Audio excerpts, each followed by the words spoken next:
Tá, já tá gravando. Bom, pessoal, vamos lá. Muito bom dia. Estamos aqui pelo Zoom porque no nosso outro recurso tecnológico não foi possível escutar o áudio do nosso convidado. Então, eu peço desculpas de antemão por qualquer problema técnico e eu sei que todo mundo tem as suas programações no sábado às 11, né?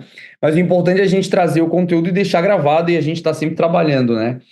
E eu acho que o encontro de hoje ele vai ser especial porque ele vai ser não só uma continuidade do nosso encontro de semana passada, onde nós exploramos algumas perspectivas históricas acerca da saúde pública, da saúde global, que nos trazem até reflexões importantes sobre como que nós estamos em termos de cuidado humano na saúde pública, né? E refletindo acerca de, poxa, será que a gente está dando o nosso melhor?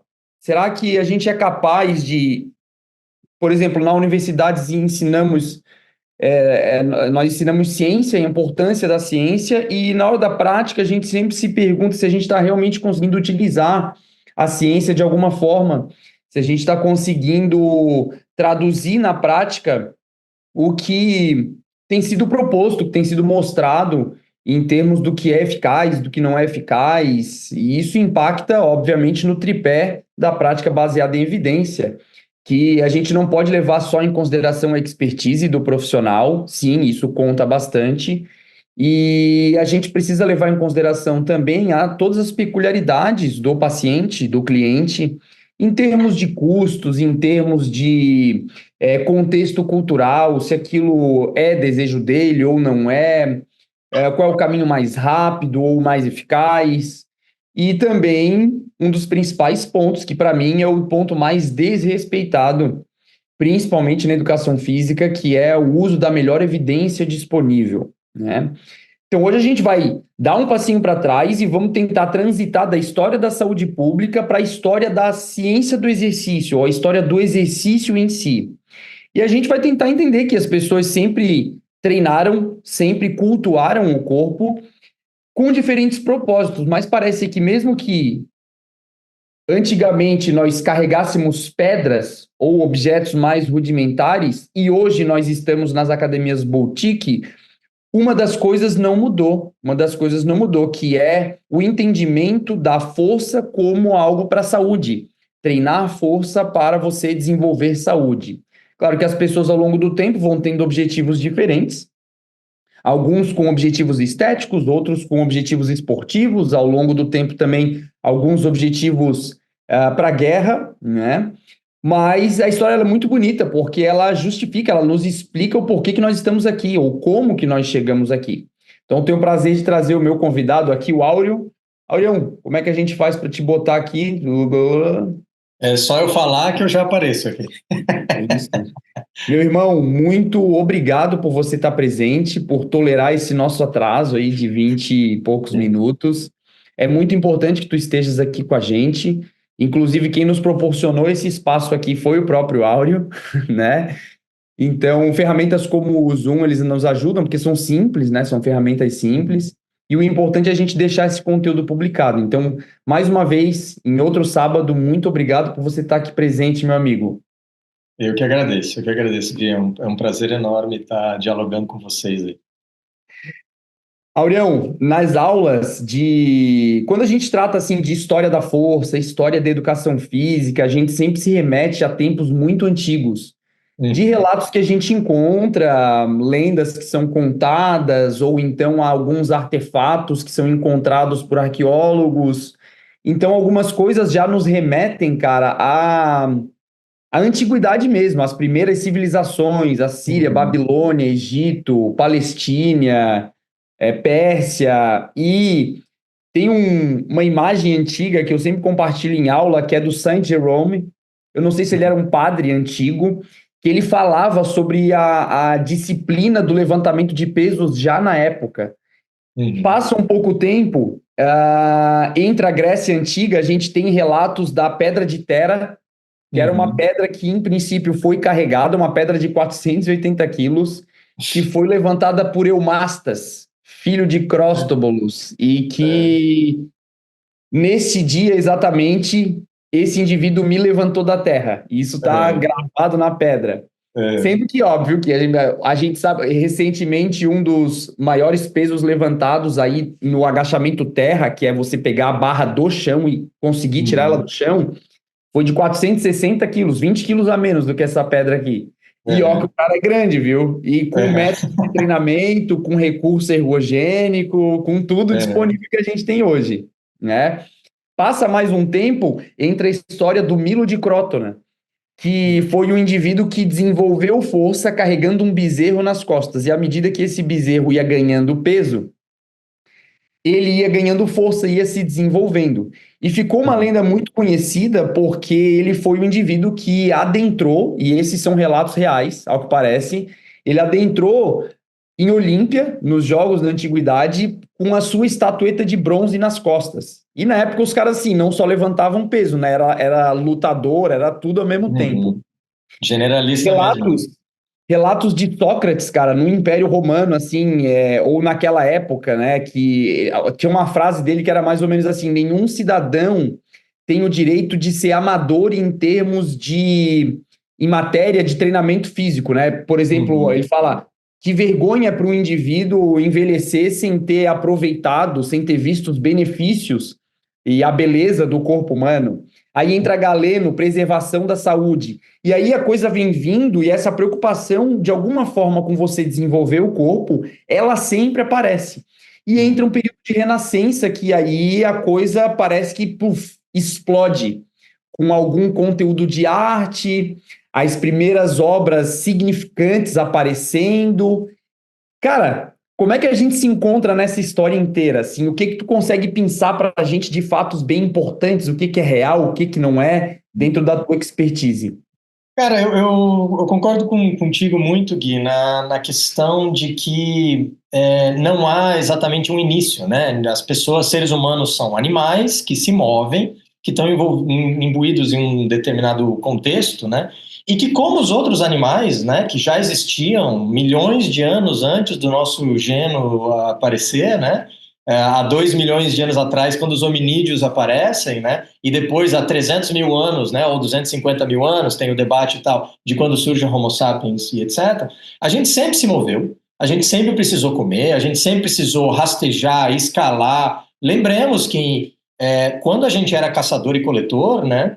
Cara, a gente comia mamute. Como é que você faz para matar um mamute, né? Uma das coisas que levou à extinção dos mamutes possivelmente é a ação humana, né? Predação mesmo, né? Excessiva. Então, cara, você tinha que lançar, você tinha que escalar, você tinha que rastejar, rolar, e, portanto, não existia treino físico no sentido de que a gente vai se exercitar na academia, por exemplo, né? Porque o Uhum. exercício é uma coisa menor dentro do movimento humano, de modo geral, né? Da mesma forma como a gente não vê um leão fazendo apoio de braço, né, ou apoio de pata, sei lá, a gente não, né, os caçadores e coletores que vivem ainda hoje, né, existem muitas povoações que são caçadores e coletores, né? A gente parte do pressuposto que isso acabou lá na pré-história, não é verdade. Isso é um estilo de vida como qualquer outro, né? E que continua em determinadas regiões do mundo, em determinadas áreas, inclusive por escolha própria, para pessoas que a gente acha que você ser sedimentar, né? Que você adotar a agricultura e a domesticação de animais, que é o progresso, é a ordem natural das coisas. Isso está totalmente errado, isso é uma escolha. Tem vantagens e desvantagens, né? Inclusive, adotar a agricultura e a domesticação de animais piorou a saúde humana em muitos aspectos. A gente tem Uhum. evidência arqueológica e Uhum. paleontológica, etc., que mostra que a nossa saúde piorou e muito. Uma das coisas que acontece quando você passa a morar em grandes cidades são epidemias, né? Então, Uhum. várias doenças que antes não colocavam problemas aos seres humanos, como, por exemplo, a varíola, tá? Não era um problema, porque para a varíola, modelos matemáticos prevêem que você tem que ter um mínimo de 150 mil, 200 mil pessoas no mesmo lugar para que a doença consiga sempre alguém novo para infectar, Uhum. né? Se você tem uma população que é abaixo disso, o que acontece é que ela infecta todo mundo e daí você ganha imunidade de rebanho e aí a doença se mata, digamos assim, né? Então Sim, é muito sim. louco porque esse processo de troca do nomadismo para o sedentarismo, ele vai impactar profundamente a saúde humana, inclusive nas epidemias, né? Então, os seres humanos da pré-história se movimentavam muito mais e estavam, né, imersos nesse contexto de preparação física muito maior, né? E isso entra naturalmente na antiguidade, né? A gente chama de antiguidade o que passa, o que entra imediatamente depois ali da invenção da escrita, né? Então, quando a história começa oficialmente, mais ou menos em 5.000 anos atrás, né? É o que a gente chama de antiguidade. E quando a gente entra na antiguidade, você começa com o surgimento das civilizações, né? Primeiro na Mesopotâmia, depois no Egito, na China, eventualmente na Grécia e tal. Com o desenvolvimento da civilização, você começa a sistematizar essa prática física, né? E porque você precisa disso, especialmente para exército, né? Você precisa combater, né? E até para pensar nos exemplos que tu trouxe da Grécia, né, Gui? A gente tem que lembrar que o sistema político grego era composto por cidades-estados. Então, eles não eram brasileiros ou gregos no sentido de que a gente tem hoje, que a gente tem um estado, um governo central, você paga imposto para uma entidade que não existe no duro, né? O Brasil, o governo brasileiro é uma coisa né, que exige assim centenas, milhares de pessoas que compõem aquilo e cada um faz a sua parcela, mas não existe assim o governo brasileiro, né? Igual quando a gente não é o governo, né? Igual quando a gente estuda a história da China, pega lá a idade medieval chinesa de 600 a 300 antes de Cristo, não era a República Popular da China, era um monte de dinastia, várias famílias mandavam em vários lugares, né? Sim. Então, a relação como que os gregos teriam com o governo deles é muito diferente porque eles são mais cidade, né, cara? E mesmo Atenas, no seu período, assim, nossa, o período áureo de Atenas, para fazer uma piada com o meu nome aí, né, o ápice na época ali, 400 antes de Cristo, quando Aristóteles está vivo, né, o Platão acabou de morrer, o Hipócrates acabou de morrer também, etc.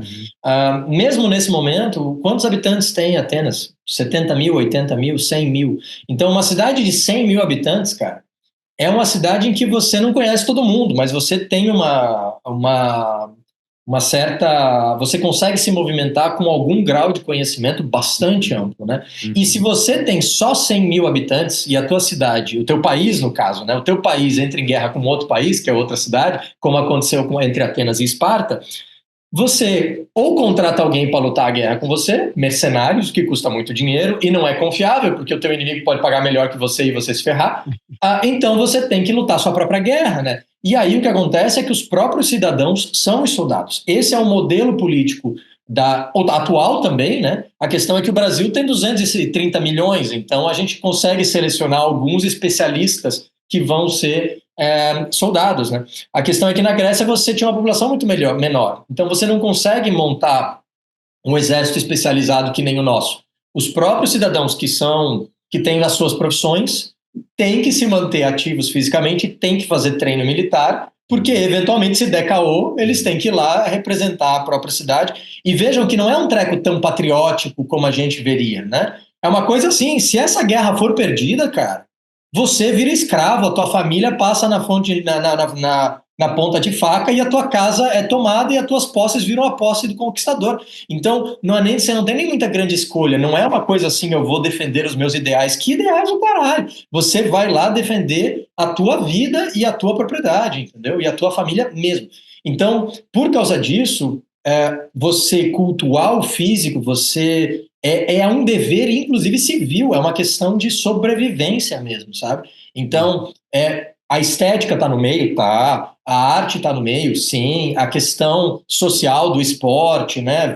Porque, pô, jogar é brincar, né, cara? Você sedimenta amizades, ele serve para flertar, né? Porque você mostra os seus atributos físicos. A gente vê isso em animais, né? Por que os cervos ficam se batendo lá? Por que os passarinhos ficam dançando? Você fazer performances físicas fazem parte do jogo do acasalamento. Isso é verdade nos animais, isso é verdade nos seres humanos. Afinal, os seres humanos são animais, né? A gente gosta de fingir que seres humanos estão acima da criação, né? Mas a gente está imerso no ecossistema, e nós somos animais como todos os outros e fazemos o equivalente da dança do acasalamento e etc. Né? Então, dentro de todo esse contexto, a prática física, ela está muito presente. Você não tem outra escolha, né? E até para além do militarismo, né? Você vê isso mesmo nas práticas do dia a dia, né, cara? Você pensa o que era lavar roupa de inverno, a roupa de lã pesada. Na Idade Média, quando não tinha nada, você mal e mal conseguia esquentar uma aguinha ali que tinha que ser num forninho a lenha, né? Então, assim, você tinha que lavar todas as roupas na mão, cara. E aí, assim, roupas de... Imagina um manto de lã inteiro molhado num rio, você batendo ele nas pedras, né? São movimentos que você faz por várias horas, então eles vão gerar, sim, um preparo físico, vão melhorar ali a força, inclusive, não é uma força retilínea como a nossa, é uma força que é orgânica, é uma força inteligente, né? Que te dá em toda a amplitude de movimento, você consegue trabalhar força, mobilidade, etc, né? Então, tanto que as lavadeiras da Idade Média eram famosas por serem muito musculosas nos braços, né? Porque elas tinham que virar e bater as coisas nas pedras, então só trabalhava por barbie pra caramba. Assim. Então, e a gente vê, deixa eu até mostrar, eu estava segurando isso para depois, mas eu vou até compartilhar a tela aqui, porque eu separei alguns slides de uma aula que eu dei já há bastante tempo sobre o Mercuriale, né? E você vê como... O Mercuriale, ele vai datar ali de 1500, 1600, né? Eu acho que a primeira publicação do De Arte Gymnastica, né, a arte da ginástica, é de 1569, tá? Que é uma data bem importante. Deixa eu compartilhar a tela aqui. Tá parecendo legal, hein? Uhum.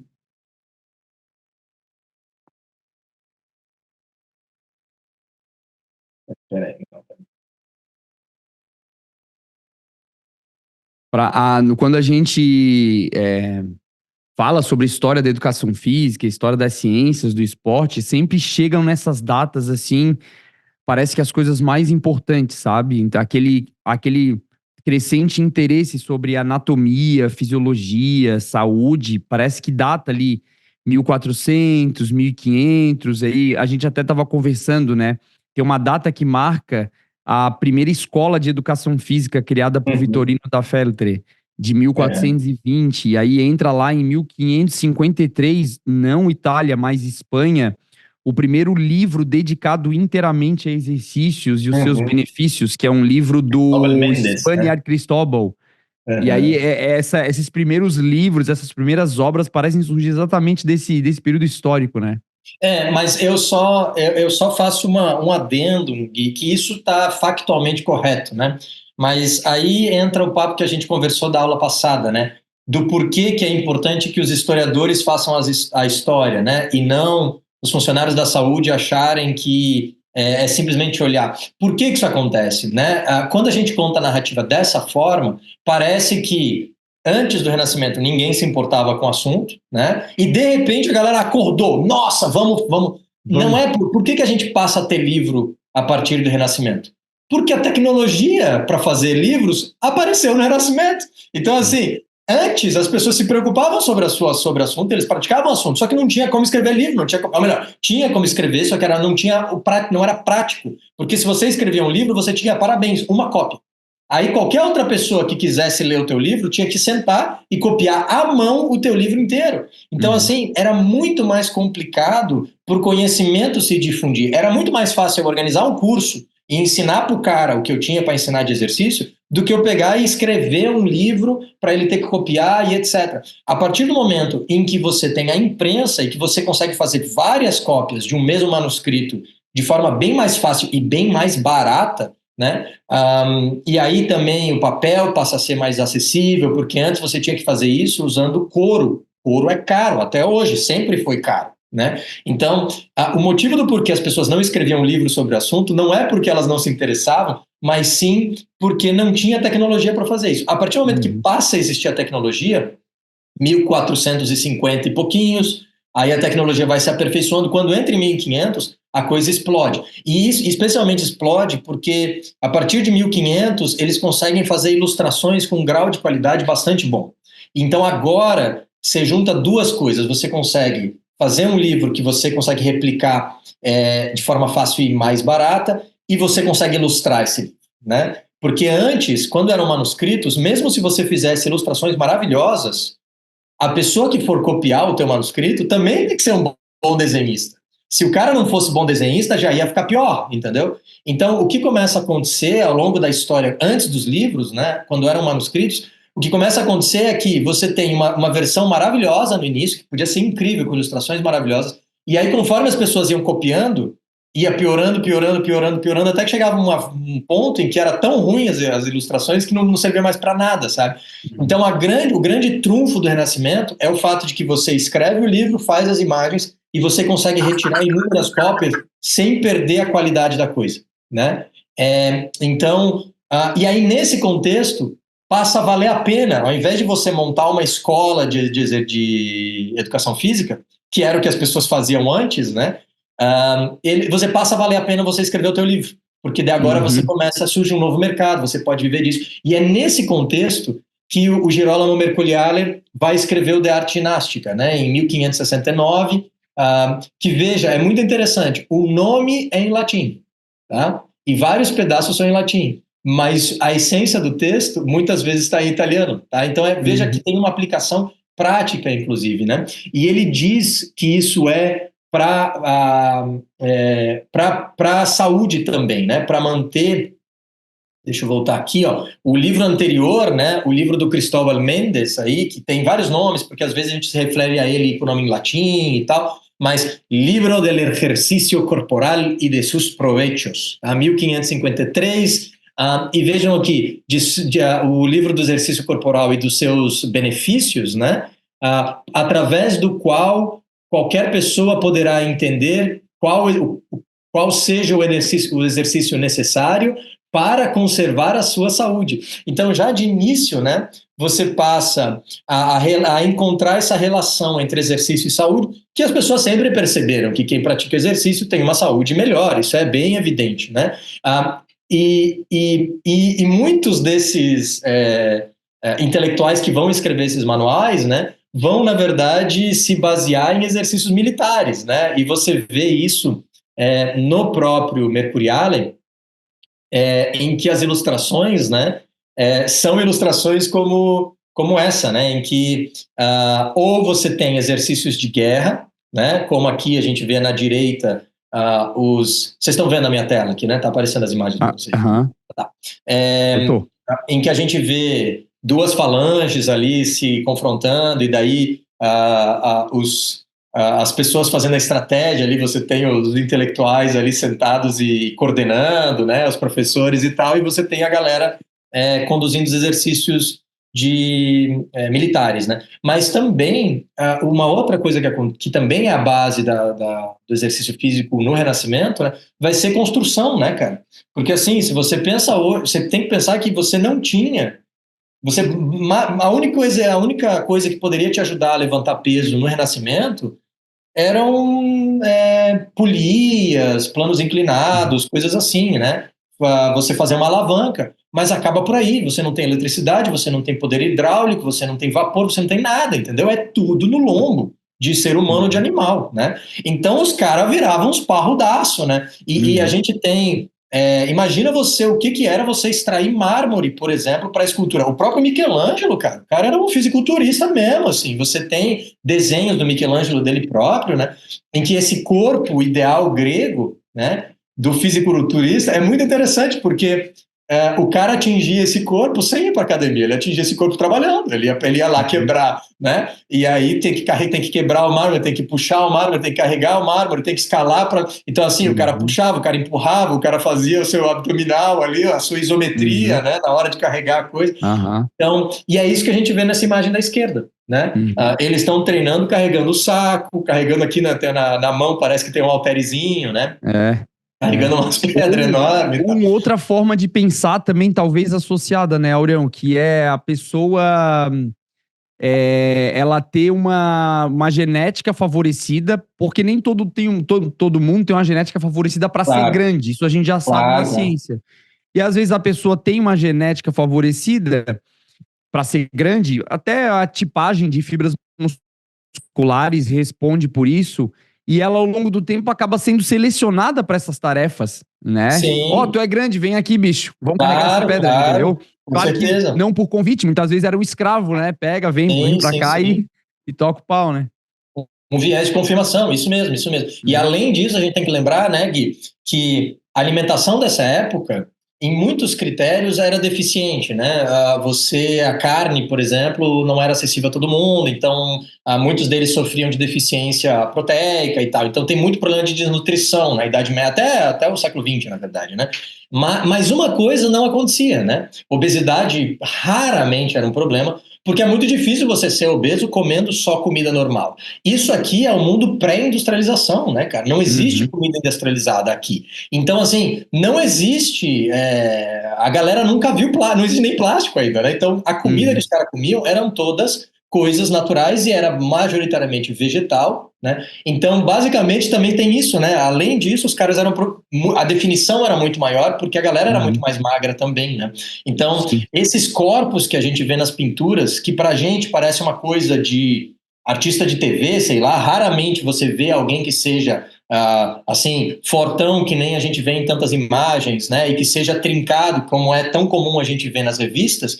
Não é tão comum a gente ver isso na prática, né? Até porque é difícil, é muito complexo você manter isso na prática, e até é questionável se isso é desejável, né? Muitas vezes quem mantém, né, as taxas de gordura tão baixas geram vários problemas aí, né, a Uhum. saúde e tal. Então, mas isso, nesse contexto histórico, era bem mais comum, sabe? Então é bem interessante, porque eu acho que uma das coisas que leva as imagens que a gente tem do corpo humano no século XXI está ligada a um contexto histórico que criou a ideia, essa beleza, a beleza desse corpo, né? A beleza do Uhum. corpo do Renascimento, ela está profundamente ligada à estética do corpo clássico, né? A estética do corpo grego. Vamos montar aqui nessa aula, que é uma aula que eu dou sobre a história da educação física lá no meu curso sobre a história global da saúde, né? E quando a gente vê o corpo grego, né? O corpo grego é justamente esse, né? O corpo que é musculoso, mas ele não é também exagerado, né? Mas é o corpo jovem, claramente, é o corpo punjante, capaz, mas também veja que também não é retilíneo, né? É o corpo capaz de força se torcendo, e é o corpo que é generalista, né? Ele não, a cultura grega não está interessada no músculo pela estética do músculo apenas, né? Sim. Lembremos que os atletas tinham que fazer de tudo, eles tinham que lutar, eles tinham que atirar, eles tinham que se equilibrar, então são várias capacidades muito diferentes, né? O nosso mundo fitness das academias preza muito pela força, talvez pela elasticidade ou pela mobilidade, bem menos, né? Mas se foca muito nisso. Agora, outras coisas, como coordenação olho-mão, né? Você tem que acertar no alvo alguma coisa. Você ser muito preciso na hora de dar um soco, por exemplo, né? Ou você se equilibrar muito bem. No balé é muito importante o equilíbrio, mas na academia, na real, não, né? A ginástica É. olímpica treina muito equilíbrio, com as argolas e tal, né? Você tem que fazer uma Uhum. estabilização. Uhum. Mas para os gregos, eles iam por essa ótica, né? Você tinha que ser um generalista, você tinha que mostrar que você sabia lutar, que você sabia, era rápido, mas que você era preciso, que você se mantinha de pé, que você não caía, etc. Né? Então você vê em imagens como o de Escóbulo, né? Você vê, por exemplo, essa coisa que uma força em torção, né? Uhum. Que a gente não está combinado, não combina muito com a imagem que a gente tem hoje, por exemplo, do corpo humano musculoso, que é muito mais estático, né? Muito mais uma coisa assim É. retilínea, né? E mais dura, que não vai pensar tanto nessas angulações, né? Sim. Isso vai entrar Sim. no Renascimento, essa visão do corpo belo, generalista, grego, vai entrar no Renascimento e depois no Barroco, né? Veja essa escultura aqui do Bernini, né? O Davi do Bernini, que é uma resposta ao Davi do Michelangelo, que é do Uhum. século anterior, né? E é muito claro aqui a concentração, né? Você vê a expressão facial desse Davi aqui, que é muito interessante, né? Você vê essa torção enorme, né? E que é uma coisa muito típica do estatuário do Barroco, que é bem diferente do estatuário do Renascimento e diferente do mundo clássico, porque o mundo clássico ele tem uma visão preferencial, né? Quando você olha para o Discóbolo, você tem que olhar para ele desses dois ângulos aqui. Se você virar e olhar ele de costas, ele é bem menos interessante, né? Com frequência, as estátuas gregas elas têm uma posição que você tem que observar e atrás às vezes não tem nada, tá? Porque ela ficava contra o muro, por exemplo, né? Ou só tem a bundinha lá, mas não tem nada de... Por exemplo, não tem assim um alto relevo, não tem a curvatura das costas, a musculatura. Ou até tem, né? Ou até tem, mas ela é sem graça, né? Essa escultura do Davi do Donatello aqui, né? Deixa isso bem claro. Ela tem muita coisa para você observar de frente. Se você der a volta nela, tem a bunda da pessoa, basicamente, não tem mais nada de, né? Que é muito diferente desse tipo de composição aqui do Barroco, né? Em que você tem um drapejo interessante, você tem coisas aqui acontecendo, você tem ele com a funda, né? Preparando para lançar pedra. Então você tem uma curvatura. As esculturas do Barroco muitas vezes ficavam no centro da sala, não ficavam nos cantos, né? Para você dar a volta nela, ela usa muito essa tridimensionalidade. Diga lá, Gui. Isso me chama bastante atenção, assim, aqui a gente está em que data mais ou menos, me atualiza, Aurião? O Barroco, essa escultura foi feita entre 1623 e 1624. Logo em 1700, 1728, existe uma obra bem importante, que é como se fosse, é uma obra teórica sobre a fisiologia e a função, assim, a utilidade do exercício muscular para restaurar a potência nos membros. E eu vou compartilhar aqui a tela, porque eu já até deixei ela aberta. Deixa eu ver como é que eu faço aqui. Essa obra aqui, ela me parece bem interessante da gente mostrar, porque ela chega mais ou menos aí, início do século XVIII. Dá para ver aí a minha tela? Sim. Então, ela meu inglês, assim, ele não é muito bom, mas é a Physiological, Theoretic and Practical Treatise on the Utility of Muscular Action e tal. É como se fosse, assim, talvez a primeira obra científica, né? E ela é uma obra grande, assim, sabe? A gente tem algumas imagens interessantes. Deixa eu passar, ver se eu acho aqui alguma imagem mais anatômica. Tem gente pedindo para entrar aqui. Vou aceitar. Vamos ver se eu acho alguma obra. Em alguns momentos aqui da obra existe uma preocupação em já mostrar detalhamentos musculares, cara. Então, né, o esternocleidomastoídeo aqui, alguns feixes ou grupamentos peitorais, alguma coisa do ombro, uns desenhos muito bonitos, depois um detalhamento, isso em obra mesmo, isso tudo dentro dessa obra artística aqui, né? Ó, algumas coisas assim. Então, um detalhamento da composição, assim, da arquitetura externa das fibras musculares. E é claro que a obra ela acaba saindo por tentar catalogar isso em números e tentar mostrar como é que os músculos estavam dispostos, e inclusive a nomenclatura já bem específica, né, dos membros superiores, dos membros inferiores, ou seja, o catálogo mesmo detalhado, assim, ou seja, já mostra uma preocupação grande, né, com talvez alguma dissecação de cadáveres bem específica, é óbvio que já ocorria na época, porque parece um detalhamento grande, assim, e a gente está falando de início do século XVIII, né? Isso é do século XVIII atenção, assim. E eu vou mostrar outra aqui, né, se a gente leva isso ao Renascimento, né, que é o lugar em que isso é normalmente celebrado, e nesse caso, isso está correto mesmo, né?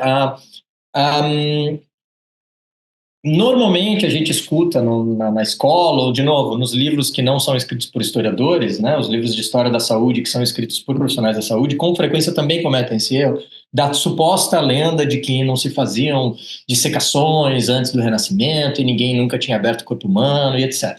Isso é balela. É claro que as pessoas tinham uma certa consciência anatômica. Como é que você mata um porco e prepara ele para cozinhar se você não abre o bicho? Você vai ver alguma coisa ali, você vai entender como é que, de certa forma, essa gestão dos órgãos está nos outros animais. Não é a mesma coisa que abrir um ser humano, mas já isso já dá uma boa ideia. Tanto que o Galeno, um dos maiores médicos de todos os tempos, importantíssimo para a história da medicina, etc., escreveu toda a anatomia humana, estudou a anatomia humana baseada em estudos animais, né? Especialmente porcos, eventualmente ovelhas e macacos até. Mas ele raramente tinha a oportunidade de abrir cadáveres, né? Isso era contra a lei na Roma antiga, né? Mas a gente tem sim exemplos de dissecação humana na Grécia, a gente tem exemplos também na Roma, e antes mesmo disso, como é que você faz uma... Vejam que o processo de preparação de múmias egípcias, né, envolvia os caras abrirem a pessoa e tirarem os órgãos, né, e botarem os órgãos nos vasinhos. Então, assim, não é exatamente verdade de que as pessoas não faziam isso antes do Renascimento e a igreja era contra, a igreja era contra, mas aí o quê? Tinha uma força policial, se eu dissecasse alguém na minha casa, os caras não tinham controle nenhum, entendeu? Então, assim, como é que iam saber, o que iam fazer? A ideia de a igreja proibia como, sabe? A igreja, a gente dá quando a gente fala da história da Idade Média, a gente dá um poder à igreja que ela nunca teve, no sentido de que, como se eles fossem o Big Brother, a gente não está no século XX, em que o Instagram fica aí, o Google fica observando onde é que você está e o que você está fazendo. Então, na Idade Média isso não era possível de fato. Então, existiram dissecações, e a prova viva disso é que o próprio Leonardo conduziu as suas e faz os seus desenhos e tem as suas próprias teorias e se interessa pelo mesmo tipo de estudo, né? Bastante arrojado. E aí a gente acaba entrando em um outro mito também da área da saúde que, de novo, quando são historiadores que têm um estudo do método historiológico, isso aparece, né? A gente fala que, nossa, a anatomia depois da dissecação dos estudos do Leonardo, tudo mudou.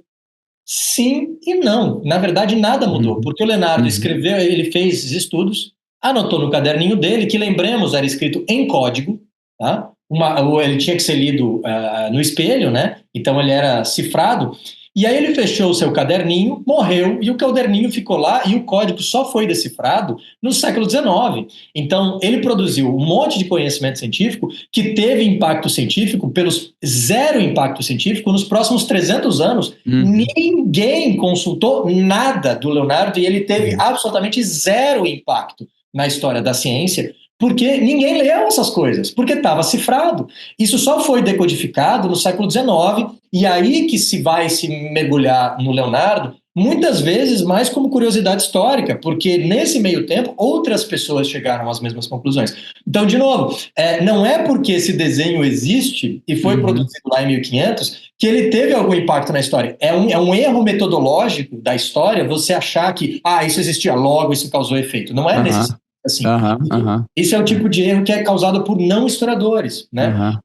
Mas isso não quer dizer que não exista um mérito do Leonardo e que isso não seja interessante, né? Muito semelhante ao quando, enfim, as pessoas sem conhecimento mais aprofundado, elas acabam inferindo em causalidade quase que naturalmente, né? Assim como o jornalista faz com ciência, pega uma notícia e isso causou aquilo. Não é assim, né, cara? O contexto é sempre muito mais complexo, na real, né? Sim, com certeza. E até mais um motivo do que eu sempre digo, né? Que quando a gente vai fazer história da saúde, humanidades médicas, etc., o que tem que acontecer... vejam que eu não quero dizer, né, que os profissionais da saúde não devam falar de história, e não quero dizer que só historiadores devam falar de história da saúde. O que eu quero dizer é que tem que existir justamente esse tipo de colaboração que a gente está estabelecendo aqui hoje, né? Porque aí cada um traz a sua expertise e duas lâmpadas diferentes ou múltiplas luzes vão iluminar o assunto, e aí a gente vai ter a melhor iluminação possível, né? Porque você vê sobre múltiplas perspectivas, né? Uma coisa que certamente vai causar um terremoto, um divisor de águas na história da saúde e mais na história da ciência, tá? Porque lembremos, né, a história da medicina é um subgrupo da história da saúde, que é um subgrupo da história da ciência, que é um subgrupo da história da cultura, que é um subgrupo da história. Tá? Então de novo, a história da medicina não é a história da saúde, né? E a história da saúde está englobada aí dentro da história da ciência. Tá? E aí o que vai... Então, assim, um grande divisor de águas, o que vai ter o mesmo status das leis de Newton, sinceramente, quando eu ensino história da ciência, eu digo isso, sabe? O Vesalius, né? Andreas Vesalius, pesquisador belga que estuda e depois ensina na Universidade de Pádua, tá? Eu estou falando de Pádua, né? Eu faço meu pós-doc aqui na Universidade de Pádua, e aqui tem o Teatro Anatômico, né? Em que o Vesalius, se você for no Palazzo Sobot, que é o prédio mais velho da universidade, que até hoje, para você... Se você quer tirar um comprovante de matrícula, por exemplo, você tem que ir lá no Palácio Seu ele é todo frescado, ele é lindaço, assim, né? E aí você pode visitar o Teatro Anatômico, né? E o Vesalius deu aula aqui durante 20 anos, e pesquisou aqui durante 20 anos, e depois foi ser o médico pessoal do imperador francês, né? E aí se muda para a França. Ele vai, quando ele é um estudante aqui em Pádua, ele estuda os escritos do Galeno, e ele faz uma coisa que é peculiar para a época, né? Ele começa a comprar corpos, né, no mercado negro ilegal, né, corpos de criminosos normalmente, e começa a dissecar eles, tá? E começa a ver na prática isso que antes só se estudava em texto, né? Então você imagina, cara, você pegar antes do Vesalius, você estudava anatomia sem abrir nenhum cadáver, era zero prática, tá? Porque isso era considerado indigno dos médicos, era abaixo do status dos médicos, né, sujar as mãos de sangue. E além disso, você fazia isso só lendo, porque os textos do Galeno não tinham nenhuma ilustração. Então você tinha que ficar lendo como era o corpo humano e ficar entendendo sem olhar para o corpo. Então, assim, era quase que um exercício metafísico, né, cara? Parecia que você estava fazendo, sei lá, matemática avançada, né? Então, isso era inclusive um problema pedagógico. O Vesalius consegue os corpos, começa a dissecar. Parênteses. É bastante incômodo, é meio creepy, assim, você vê a história do Vesalius, tá? Porque o Vesalius provavelmente tinha uma coisa aí de serial killer bem profunda, tá? Ele conseguia corpos e ao longo da vida inteira ele fez questão de... ele tinha os corpos, ele abria os corpos, ele guardava os corpos no quarto dele, tá? Então era uma coisa, assim, bem, bem estranha, sinceramente, para dizer bem a verdade. Ao longo de décadas, assim, Que sabe? loucura. Vivia no meio de um monte de corpo aberto. É um negócio bem, bem, bem peculiar, assim. Enfim, ele vai estudando e começa a encontrar os erros. Ele se gabava de ter encontrado 613 erros no Galeno, né? Galeno, o grande teórico do assunto. E aí ele descobre, o Vesalius é a primeira pessoa na história da ciência a perceber que o Galeno não dissecava seres humanos conforme ele dizia. Ele dissecava animais. E a gente sabe até quais animais em base aos erros que ele comete. Ele descreve órgãos que existem em ovelhas, mas não em seres humanos. Ele descreve o coração humano, que na verdade você vê, tem vários erros, que quando você olha para o coração de um porco, dá bem certinho a descrição dele, e por assim vai. Então, o Galeno, ele era meio prático e meio filósofo, no sentido de que ele achava que se ele olhasse para um porco e daí começasse a pensar no assunto, com a força da mente dele, ele ia chegar à conclusão real de como era o corpo humano. Ele extrapolava pro humano. Ele extrapolava, exatamente. Muita gente faz hoje, pega um estudo de rato, extrapola pro ser humano e acha tudo igual. Mas no caso dele, você vê que ele era... A gente até fala que isso é uma protociência, né? Porque ele gerava hipóteses, ele gerava, né, conhecimento com base em alguma base experimental, só que essa base experimental empírica, né, ou melhor, era uma base empírica, não era uma base experimental, porque ele observava um fato real, empírico, aí ele extrapolava e fazia uma hipótese em cima disso e parava aí. E isso é uma parte do processo científico, mas não é tudo, porque o processo científico vai ter uma outra etapa. Agora que eu tenho a hipótese, eu vou construir um experimento, eu vou rodar um experimento, vou tentar quebrar essa minha hipótese, vou tentar falsificar essa minha hipótese, né? Se a minha hipótese sobreviver ao meu experimento, talvez, não significa que ela está certa, mas significa que ela está mais forte. Talvez eu estou me aproximando da verdade, né? E toda essa parte experimental não existia, né? Não era praticada na Idade Média e não era praticada também no Renascimento. Tá? Essa parte experimental só vai ser praticada de fato a partir do século XVIII. Né? Então, é muito errado a gente dizer que, de novo, na vez passada eu estava falando sobre o Hipócrates como pai da medicina, o segundo pai da medicina que todo mundo coloca é o Galeno, né? E é muito errado, em grande parte por causa disso, eles não faziam ciência, né? O Hipócrates ainda menos do que o Galeno, mas o Galeno fazia uma coisa que se parecia um pouco, a gente chama às vezes de protociência, mas não era exatamente a mesma coisa, né? Independente disso, o Vesalius percebe esses erros, senta para estudar esses erros e vai fazer uma coisa maravilhosa. Ele vai escrever um livro, tá? Em 1543, já ele escreve anos antes, na verdade, ele leva 2 anos para escrever esse livro, que vai ser publicado em 43. Ele foi escrito na Itália por um belga em latim e ele é publicado na Suíça. Tá? Então você já vê, né, essa coisa de quanto era internacional a coisa. Tá? E aí, quando ele vai publicar o livro, ele faz uma coisa que é absolutamente revolucionária, a primeira vez que isso é feito na história da ciência, que é ele contrata um ilustrador. Tá? E esse ilustrador não é qualquer ilustrador aí que anda por aí. Ele vai a Veneza, que era o grande centro intelectual da Itália e da Europa também. Florença vai tá tomando momento, mas antes de Florença, o grande centro intelectual europeu era Veneza também, entre outros. Era o grande poder econômico, era os Estados Unidos da Idade Média foi Veneza. Né? Grande poder econômico, grande poder científico. E aí ele contrata um dos grandes nomes, um dos maiores artistas do Renascimento veneziano, que é o Tiziano Vecellio, né? A gente chama ele Tiziano em português, tá? Que é a geração anterior ao Michelangelo, ao Da Vinci, ao Raffaello, que são artistas do Renascimento de Florença, né? Existe o Renascimento veneziano, né? Que você tem o Tintoretto, veneziano, né? O Tintoretto, o Tiziano Vecellio, o Veronese, que são os grandes artistas de Veneza e que eram as referências para as tartarugas ninja, né? Quando você olha... eu imagino, sabe o que, Aureão? O Vesalius chegando assim: ô Tiziano, vem aqui, entra aqui no meu quarto, eu quero te mostrar uma coisa, eu preciso que tu desenhe isso aqui pra mim. E é exatamente isso que aconteceu.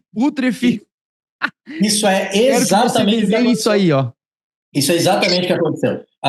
Esse trabalho só foi produzido graças à colaboração de não só um artista, porque não foi só o Tiziano, ninguém produzia sozinho na Idade Média. Porque na Idade Média você não conseguia comprar as coisas, né, cara? Você tinha que fazer. Você quer pintar o vestido de azul? Maravilha! Pega a pedrinha aqui, o lápis lazuli, quebra ela, extrai o óleo, joga o óleo. Nossa. Você tinha que fazer a tua própria tinta, cara. Tá ligado? Então ninguém trabalhava sozinho. Você tinha um ateliê de um monte de gente. Parecia mais a gente tem que pensar que era como uma equipe de pedreiros hoje que vão construir uma casa. Ninguém constrói a casa sozinho. Você tem várias funções, uma linha de produção de pedreiros que montam uma casa. É a mesma coisa, só que o resultado final não era uma casa, era uma pintura ou uma escultura. Né? Mas você tinha um ateliê. Ele contrata o ateliê do Tiziano Vecellio e o que acontece é exatamente isso. Eles têm que fazer um curso de anatomia com o Vesalius, porque o Vesalius não sabe desenhar, eles não conhecem anatomia, então eles só vão conseguir fazer as ilustrações necessárias para o livro colaborando. Você vê como arte e ciência nunca foram opostas.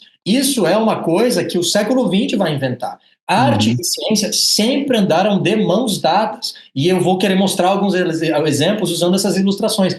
A qualidade dessas ilustrações é extraordinária. E justamente dá para a gente argumentar que o grande impacto que esse livro vai ter na história da saúde não advém só do fato de ele ter sido, de ele ser o primeiro, um texto que contribuiu, que descobre muitas coisas, que corrige muitas coisas, que inventa um método novo. Ele traz muito frescor para a pesquisa da saúde. Sim, graças ao Vesalius. Mas ele traz a pedra fundamental que talvez é tão importante quanto, e talvez, sinceramente, mais importante. Eu acho que dá até para argumentar isso, que são as ilustrações. Tá? Sem ilustração, me desculpa, não tem como você fazer anatomia sem ilustração e sem cadáver, que era como eles faziam antes. Né? E aí, esses cortes... A gente ainda estuda a estrutura muscular interna por ilustração, cara. Exato. Agora, em 2023, é que começaram... Inclusive, eu apresentei ontem no podcast que eu fui, do Wesley. Agora que tá começando a sair algumas imagens 3D, os caras estão conseguindo pegar uma imagem de uma ressonância magnética, chama sincroton 3D, monta um cubo e consegue ver as fibras musculares em 3D, cara. Caraca. Não sendo isso, a gente aprende com ilustração e livro, cara. Sim, claro. E aí você vê que esse é o primeiro livro de anatomia que tenha ilustrações, é um trabalho muito meticuloso, o Vesalius era super perfeccionista, ele sabia que ele estava atacando um dos maiores ícones intelectuais da história. Então, assim, ele não podia fazer isso, é que tipo Darwin, sabe? Quando o Darwin escreve a teoria das espécies, por que ele leva 20 anos para publicar o livro? Porque ele sabia que ele ia causar um maremoto, e ele sabia que a galera ia cair de pau em cima dele, que ele tinha que estar com todas as defesas, Pronto. não podia ter coisa meia bomba ali, tinha que estar tudo perfeito. E o Vesalius agiu exatamente da mesma forma. Ele foi muito meticuloso, muito perfeccionista, e lança uma obra-prima científica mesmo. Só que ela é acompanhada de uma obra-prima artística que, inclusive, vai inventar os cortes anatômicos. Todas essas são imagens da primeira edição, cara. Vocês estão vendo a minha tela, né? E vejam que esses cortes anatômicos... Uma curiosidade, Aurão, a gente está falando ali num período assim, logo depois da Inquisição, não sei quando que acaba, 1400 e alguma coisa? Não, a Inquisição tá acontecendo ao mesmo tempo, mas a Inquisição é um processo bem diferente, né? E está acontecendo em outra área também. A Inquisição é mais de área espanhola. Outra área, não aconteceria o caso de encontrarem ali a casa do Vesalius e esse bicho aí é um bruxo maluco, vão queimar ele. Não. Até porque isso existia... De novo, que nem eu falei, né? Isso é em grande medida uma lenda, né? As pessoas tinham uma resistência à anatomia? Claro que tinham. Porque a gente tem, cara. A gente fingia que, nossa, como eles eram anticientíficos e retrógrados. Cara, você perdeu um familiar teu, você gostaria que o teu familiar fosse lá ser dissecado numa aula de anatomia? É óbvio que não, cara. E assim, ficar tratando isso como se isso fosse a coisa mais normal do mundo de secar, não é a coisa mais normal do mundo, cara. Porque aquela pessoa que tá ali foi uma pessoa, ela tem uma história, ela tem que ser tratada com uma dignidade. Não é uma das grandes, um dos grandes absurdos da área da saúde, especialmente da medicina, essa coisa que vem do século XIX, é uma coisa muito retrógrada, sinceramente, de que morreu, é um corpo e daí é isso aí. Não é isso aí. Tá? Porque, de novo, o que você diz, não, é só um corpo, não é nada, não sei o quê, que a mesma pessoa que diz isso nunca aceitaria isso quando fosse para um amigo e para um familiar. Tá? Até tem o professor de anatomia particularmente empolgado que vai dizer, quando eu morrer eu quero que meu corpo seja ali, mas é uma exceção, né, cara? No geral, a gente entende que seres humanos são muito mais do que só a nossa corporeidade, né? E a gente entende que isso é um processo que, dependendo como ele é conduzido, ele pode não ser humilhante, mas no geral ele é sim humilhante para o indivíduo que está ali já morto e para a família, para os familiares e para os amigos do indivíduo que está ali, né? Então, assim, existia uma resistência porque as pessoas não queriam ver os seus familiares e amigos sendo ultrajados dessa forma, né? Então, quem que era ultrajado? Quem não tinha, os marginalizados, né, cara? Quem que era ultrajado? Os pobres e os criminosos. Então, assim, não é que mudou muito hoje em dia, né? Os corpos que vão parar nos corpos que vão parar muitas vezes nos cursos de medicina até hoje, muitas vezes são, sim, tem uma origem bastante duvidosa, né? Se vocês não acreditam em mim, leia o Holocausto Brasileiro, em que ela investiga a origem de muitos dos corpos que serviram para estudos anatômicos no Brasil entre 1940 e 1980, e basicamente eles vinham de hospitais que as pessoas eram tratadas das formas mais, né, de manicômios, em que as pessoas eram tratadas de forma grotesca, e ela chega a comparar com um campo de concentração, e não é tão exagerado, sinceramente. Quando você lê o livro é difícil de ler, é difícil, tem fotos, etc. Enfim, então, o pessoal tinha uma resistência à anatomia, que é uma resistência que ainda existe, e que todos nós sentiríamos um pouco, tá? Mas, no entanto, tem um grande interesse científico, é claro, e tem muita coisa que vai sair da saúde, que desses estudos que vai trazer muita coisa boa, né? Então, e tanto é que num primeiro momento ele fez isso em segredo, mas quando o livro é publicado, ele causa efetivamente um maremoto, e ele é profundamente louvado, tanto que o Vesalius, imediatamente de aluno da Universidade de Pádua, ele se transforma de imediato em professor da Universidade de Pádua. E quando ele vira professor, veja que isso é institucionalmente aceito, isso não é visto como uma coisa das bruxas, né? Não, muito pelo contrário, isso vira, em 1540 e poucos, isso vira o que a genética é pra gente hoje. Ele vira um ícone da ciência. Ele vira o ícone da ciência, e a anatomia vira a ciência de ponta. A ciência. A ciência da saúde e a anatomia. Naquele contexto o que é pra gente a genética hoje, o que é pra gente a inteligência artificial hoje, era o que a anatomia era em 1540 e poucos, depois dessa publicação. Agora, o que é muito importante é que esse terremoto que esse livro vai causar, ele acontece por causa de 2 pontos, né? A pesquisa inovadora e as ilustrações. E as ilustrações não só têm grande qualidade, né? E os cortes anatômicos são criados pela primeira vez e eles estão aí até hoje, mas também, cara, olha que coisa interessante. Elas estão imbuídas, olhe para trás, né? Existe um background, tá? Então você vê aqui, nessa imagem aqui, por exemplo, ó, você vê uma cidade lá no fundo, tá vendo? Uma Sim. cidadezinha, árvores e tal, e que eu acho fascinante. Imagine hoje você abrir um livro de anatomia e o corpo tá, sei lá, sentado num sofá assistindo Netflix, entendeu? Seria o equivalente. Então você tem uma Sensacional, contextualização, cara. é bizarro, né? É bem estranho, né? E então essa contextualização do corpo é uma coisa curiosa e é uma coisa artística. Veja, o objetivo dessa imagem da esquerda é mostrar o esqueleto, né? Esqueleto que as pessoas tinham intimidade, tá? Elas tinham visto muitos esqueletos na sua vida, Uhum. tá? Porque lembremos que a peste negra aconteceu em 1348, então 150 anos antes do Vesálio. De 30 a 60% da população morre. Tá?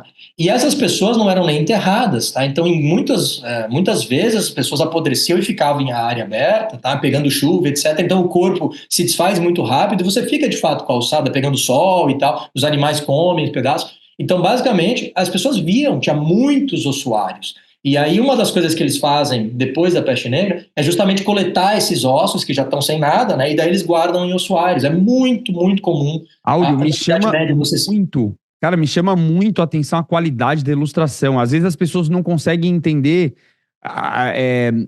o que significa essa qualidade. Por exemplo, essa imagem à esquerda do esqueleto, o detalhamento, cara, do calcânio, os ossinhos Uhum. pequenos do pé, o detalhamento do joelho, da coluna vertebral, sabe? A lombar ali, a Uhum. porção lombar com ossos, o corpo vertebral que a gente chama mais espesso, mais largo, os processos espinhosos, que é essas, né, essas saídas do osso ali. Cara, um detalhamento. E o pior, ele não tinha provavelmente como montar um modelo visual na frente dele e agora vou copiar isso em desenho. A Uhum. não ser que ele tivesse um jeito de meio que pendurar esses ossos mais ou menos nessa posição que está desenhando. Então a Uhum. engenhosidade do ilustrador é impressionante, cara. Sim, sim, sim, sim. Sombra, tudo. Sim, sim. E o que é legal dessa imagem, né, é que ela é científica, mas ela também é artística, porque essa caveira, ela está numa posição de contemplação, né? Ela está pensando sobre a vida, E né? ela tá segurando um outro crânio, pelo que eu tô Exatamente, um vendo. outro crânio, tá? Então, essa imagem é a caveira pensando sobre a morte, né? Isso aqui é o que se chama em história da arte um memento mori, né? Memento Relembre da sua mori. morte. Isso vem dentro de uma tradição da arte medieval, que daí eu teria que dar uma aula aqui Tá. sobre O pintura que que medieval. significa, assim, brevemente? É muito comum na história da arte você encontrar pinturas ou esculturas cujo objetivo é relembrar a gente que a gente vai morrer, né? E, portanto, para a gente viver o dia plenamente, para a gente não pecar, para a gente ser Sim. pessoas boas e tal. Então, isso é a ideia do Carpe Diem, né? O aproveite o dia, ela colha o dia, aquela coisa lá dos caras subirem em cima da mesa lá no Oh Captain, My Captain. Mas também o Carpe Diem é o oposto do Memento Mori. Relembre que você vai morrer. Né? Lembre da sua morte. E há muitas pinturas que fazem isso, né? E que tratam da melancolia, da tristeza. E isso aqui é um memento mori. Então eu poderia mostrar várias pinturas para vocês que estão imersas nessa tradição e ia ficar bem evidente como essa pintura é um memento mori. E a galera, quando eles batessem o olho aqui, eles iam entender isso. Tá? Uhum. Então essa pintura ela é científica e artística ao mesmo tempo. E se você ainda não acreditou em mim, né? Quero mostrar um outro elemento que é essa questão da cidadezinha aqui no fundo, tá? Uhum. Essa contextualização do cadáver, tá? Essas duas aqui da direita não estão em um contexto, que é a Sim. forma como a gente normalmente faz, tá? E algumas ilustrações do livro eram assim, mas várias estão num contexto, como essa que foi enforcada, como essa que está pensando na morte, etc. Agora, olha essas pinturas aqui, tá? De grandes mestres do Renascimento, tá? Botticelli, opa, desculpa. Botticelli, né, um dos grandes mestres do Trecento, né, 1300 e pouquinho, e depois 1400, né, ele nasce em 1390 e pouquinhos, e aí vai fazer sua carreira no Quattrocento. O Perugino, que foi o professor do Raffaello, que é o grande Rafael, né, o príncipe Uhum. dos pintores, uma das 4 tartarugas ninja. Uhum. a gente vê aí uma progressão de grandes artistas do Renascimento. O Perugino, que talvez seja o menos conhecido da galera hoje, a gente tem que lembrar que ele é uma das mãos da Capela Sistina, por exemplo. Ele é um dos grandes pintores, pouco conhecido, mas muito. A galera acha que só o Michelangelo pintou a Capela Sistina. Não, o próprio Botticelli também pintou a Capela Sistina. O Michelangelo pintou o teto, mas existem outras 4 paredes, tá? Ele pintou o teto e uma parede, as outras 3, tem várias outras pessoas participando no projeto, tá? Independente disso, são grandes nomes do Renascimento. Olhem para essas pinturas e olhem para o background dessas pinturas. O que você vê? Um matinho, umas arvorezinhas, um rio, um matinho, arvorezinhas e rio, uma cidadezinha aqui atrás, matinho, montanhinhas. Quando você compara isso com as imagens que aparecem no livro de anatomia do Vesalius, você vê exatamente a mesma coisa. Arvorezinhas, montanhinhas, rio, cidade. Então, basicamente, esses artistas, que de novo, é o ateliê do Tiziano Vecellio, o cara produzia isso aqui. Ele sabe muito bem quais são as regras de composição artísticas do Renascimento, tanto que ele replica isso no livro de anatomia. Então, essas pinturas, essas ilustrações do Andrés Vesalius, do livro do De Humani Corporis Fabrica, né, sobre o tecido humano, seria a tradução do latim, essas gravuras, elas são ao mesmo tempo científicas e artísticas. Tá? E se vocês ainda não se convenceram, eu vou dar mais um exemplo que é muito bom. Veja essa pintura da Capela Sistina, tá? do Michelangelo. O Michelangelo, a Capela Sistina foi pintada entre 1534 e 1541 pelo Michelangelo. Tá? Então levou 6 ou 7 anos, foi bastante trabalho. E aí ele faz essa imagem, que é uma imagem do Apocalipse. Né? Você vê ali Jesus Cristo no meio, tá? Crossfiteiro, né? O cara é parrudo. E você vê vários santos, tá, ao redor dele. Cada santo traz o símbolo do seu martírio na mão. Tá? E aqui na época essa imagem causou escândalo, porque os santos não têm auréola. Tá? Eles não estão identificados com a auréola, então a galera ficou muito braba. O que me interessa é um dos santos, que é esse cara que está aqui embaixo, que é São Bartolomeu, tá? Que foi escalpelado vivo. Tá? Então, ele está aqui segurando a faquinha, tá? Ele deveria estar sem pele. Várias vezes ele não tem pele nas pinturas, mas o Michelangelo quebra com a tradição e coloca ele com pele, mas coloca ele segurando uma pele, tá? Então, fica claro. E, piadinha, o Michelangelo coloca o seu autorretrato na pele, tá? Se você vê os desenhos que o Michelangelo fazia de si próprio, é super parecido. Ele tinha exatamente esse cabelinho aqui, é super parecido. Ele fez o seu autorretrato. Tá aqui, ó. Caraca! Nossa, minha cabeça explodiu agora. Ele bota o seu autorretrato na pele do São Bartolomeu, né? Por que eu estou mostrando isso para vocês? Porque tem isso aqui, vejam, olha, vou repetir a data: 1534 a 1541. Tá? Em 1556, só 3 anos depois da publicação do Vesalius, já sai um estudo de anatomia em espanhol na Espanha, tá? História da composição do corpo humano. 3 anos depois, para você ver como esse causou impacto, cara. 3 anos, hoje, já seria meio atualizado, né? Mas, cara, 3 anos na Idade Média, quando uma coisa acontece, leva 30, 40, 60 anos para ter um impacto. Porque a coisa tem que circular, e para circular, alguém tem que pegar o livrinho e levar até lá. Não tem telefone, não tem TV, não tem... Então, assim, é muito mais demorado a divulgação do conhecimento. É por isso que quando a gente estuda literatura, por exemplo, inventar uma moda nova na França ou na Alemanha leva 60, 70 anos para chegar no Brasil. Era justamente pelo mesmo motivo. Tá? Então, 3 anos é na velocidade da luz para a Idade Média. Mostra o quanto esse conhecimento era importante. E o que está acontecendo nessa imagem? O corpo humano está aqui, a gente vê as fibras, tem letrinhas que identificam, aí vai ter uma legenda, um estudo muscular, só que é São Bartolomeu. Ele está segurando uma faquinha, que é a mesma faquinha que o São Bartolomeu segura aqui, tá? Vejam a faquinha na mão dele, comparem, e ele está segurando a pele. Tá? Então, esse manual de anatomia está fazendo uma piada interna e citando a Capela Sistina. Tá? O cara não só conhecia o Michelangelo da Capela Sistina, mas existe uma relação aqui. Tá? Então, vejam que aqui a gente tem uma obra científica que contrata um dos grandes artistas do Renascimento para ilustrar. Então, a ciência vai de encontro à arte.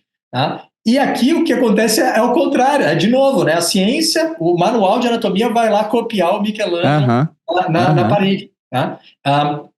E aí tem uma outra coisa que não só isso vai acontecer em relação à anatomia, mas isso também vai acontecer em relação a, ao Mercuriale, né? Porque quando sai esse primeiro manual de, de educação física, vamos dizer, né? Um dos primeiros grandes tratados interessados em sistematizar esse conteúdo, etc., o que acontece é isso aqui. Eu quero mostrar para vocês uma imagem do Mercuriale que contrata um pintor para fazer uma imagem dele, tá? Hoje a gente vive na era da tecnologia fotográfica, né? A gente vive na era do Instagram, então a gente está muito habituado com a ideia de ter fotografias nossas e fotografias dos outros, tá? A gente fotografa tudo na nossa vida. Isso não era o caso na Idade Média, não era o caso no Renascimento, não existiam fotografias. Fotografias são inventadas no início do século XIX, tá? Então elas têm 200 e pouquinhos anos aí, e só são popularizadas no final do XIX, porque antes era muito caro, era muito difícil, etc. Então, as fotografias, de fato, causam um impacto profundo no mundo moderno nos últimos 150 anos. Tá? Antes disso, se você queria ter uma fotografia sua ou de algum parente seu, você tinha que desenhar, não tinha escolha. E se você não soubesse fazer, você tinha que contratar alguém para fazer a tua pintura. Então, a galera tinha uma imagem sua, duas, no máximo, se você fosse muito rico. Tá? E lembre que para fazer uma pintura sua, é caro, é demorado.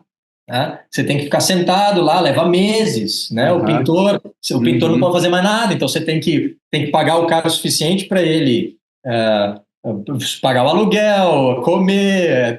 Então, assim, é muito, muito caro. Se você acha caro contratar um fotógrafo para o seu casamento, você não tem ideia de quanto. Imagina contratar um pintor para o seu casamento, que ele não ia fazer o trabalho em um dia.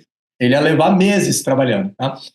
Então era muito, muito caro. Só quem fosse produzir uma pintura de si próprio ia gastar muito dinheiro e ia ter um motivo muito bom para fazer isso. Tá? E aí está aqui o nosso querido Mercuriale. Vocês ainda não estão vendo, ele está demorando para carregar. Está carregando. Aí. Esse é o homem.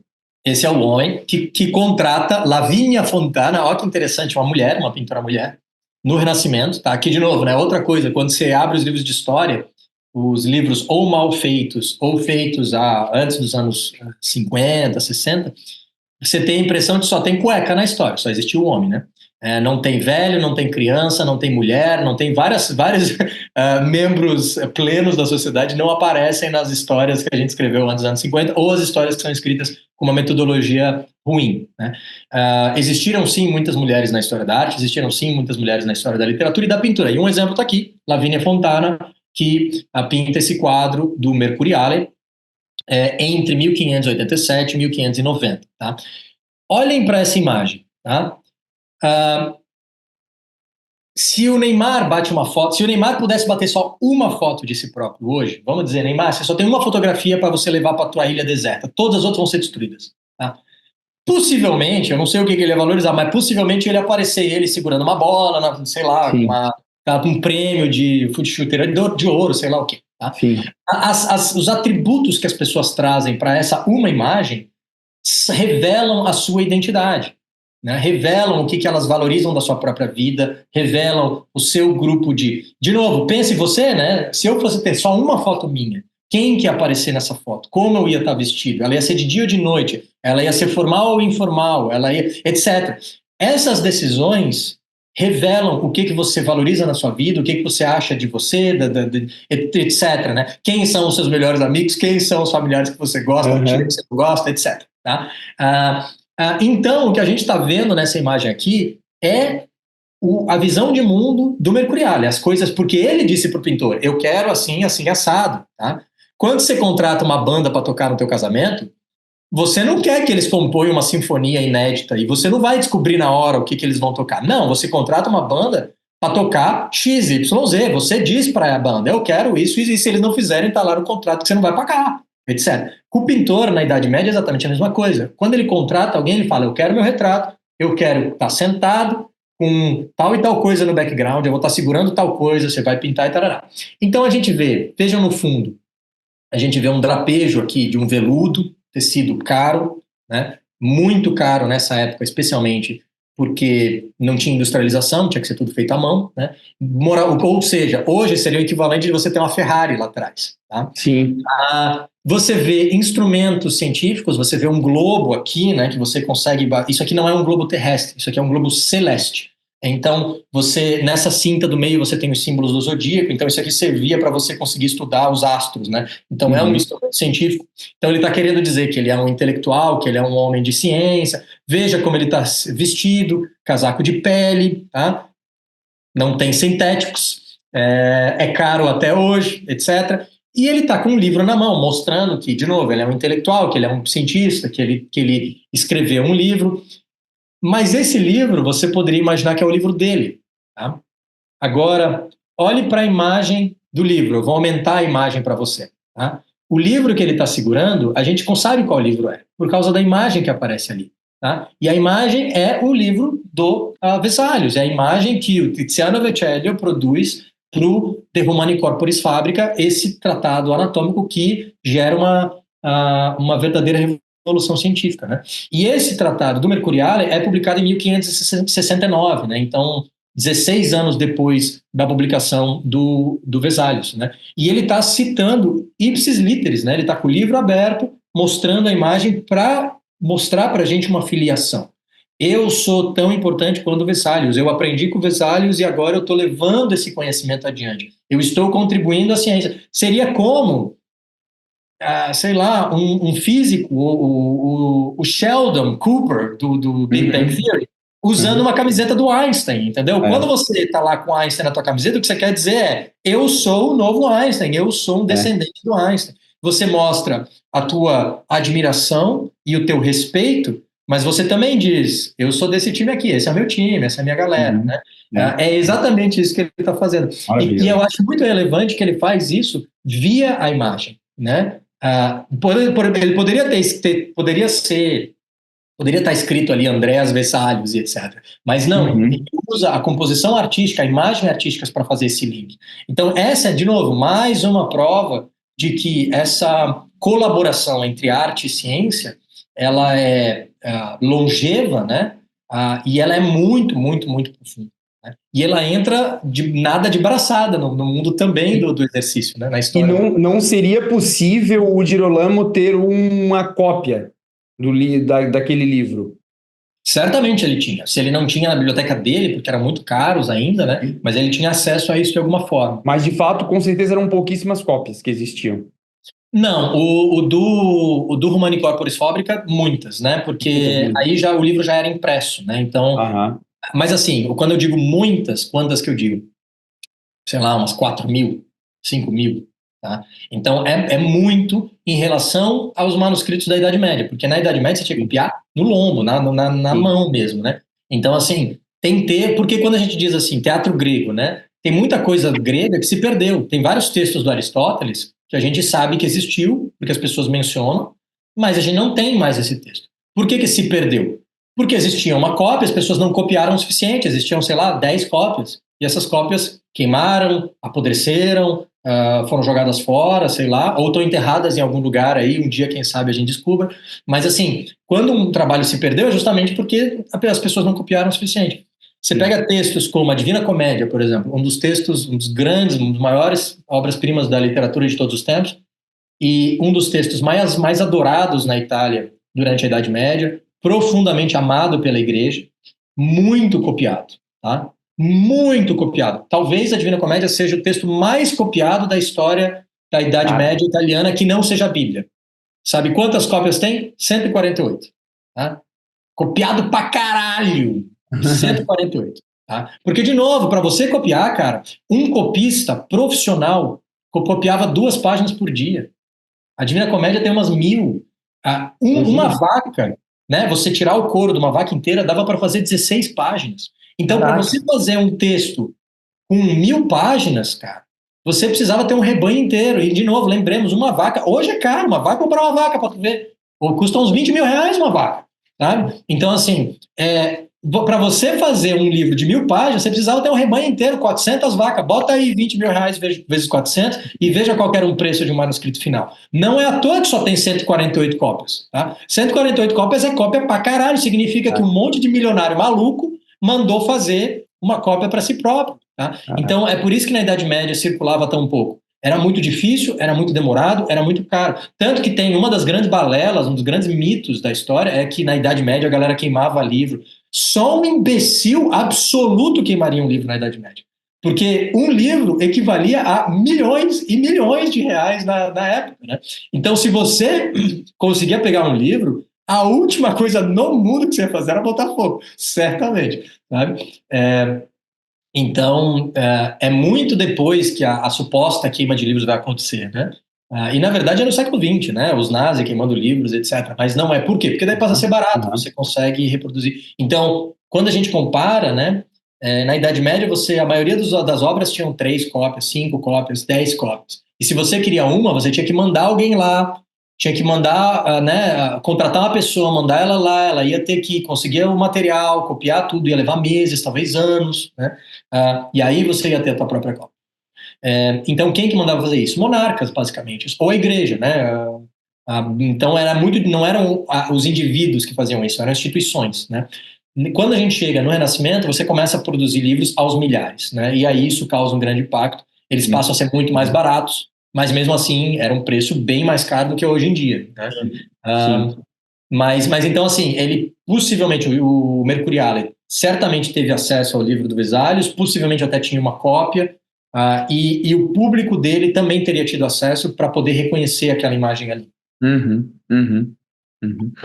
E aí a gente passa aí, vamos passar mais uns, não sei, 100 anos, 200 anos, aí a gente já tem muito conhecimento acumulado em termos anatômicos e inclusive fisiológicos. Então, se a gente provavelmente entrar ali no início do século XVIII, a gente já tem essas obras muito bem estabelecidas, já tem alguma coisa como herança do Vesalius, só que em HD, né, detalhamentos um pouco maiores.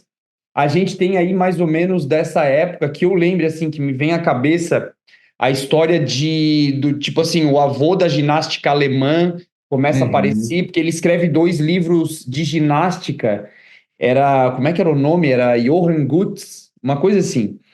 E aí entra a ideia do nacionalismo, da independência alemã, vai vir logo depois alguma coisa na Espanha, de treinamento militar também, com Francisco Amoros, e aí na Inglaterra entra a ideia do darwinismo, né? É criado o primeiro ginásio do YMCA em Londres, que foi aberto pelo príncipe de Gales, então essa acabou. O início do século XVIII é uma época muito rica nesse sentido, assim, sabe? Na Suécia, na França, teve um ponto bem importante para a história aí do fisiculturismo, do levantamento de pesos, que foi um cara chamado de Hippolyte Triad. Eu não sei nem se é assim que pronuncia, que é francês, né? E ele foi o fundador do primeiro ginásio, assim, de treinamento, talvez, de força na França, com equipamentos de força, com barras, tanto que elas ficaram conhecidas como as barras de Triad. Isso lá para 1830, 1840. E aí, tempos depois, obviamente, com navegação, a coisa chega na América do Norte e os strongmen, eles começam a aparecer. E eles aparecem, assim, como uma figura muito caricata, talvez, em apresentações em circo, em show público. E isso é provavelmente, muito provavelmente, a história, o início do bodybuilding. Sabe? O início do fisiculturismo, né? E esse fluxo de imigrantes muito forte acaba lá em 1830, mais ou menos, um cara chamado Charles Beck, ele funda assim, a primeira academia do país. E aí eram aulas com halteres em grupos, né? Sabe? Aquele negócio, a coisa é mais ou menos por aí.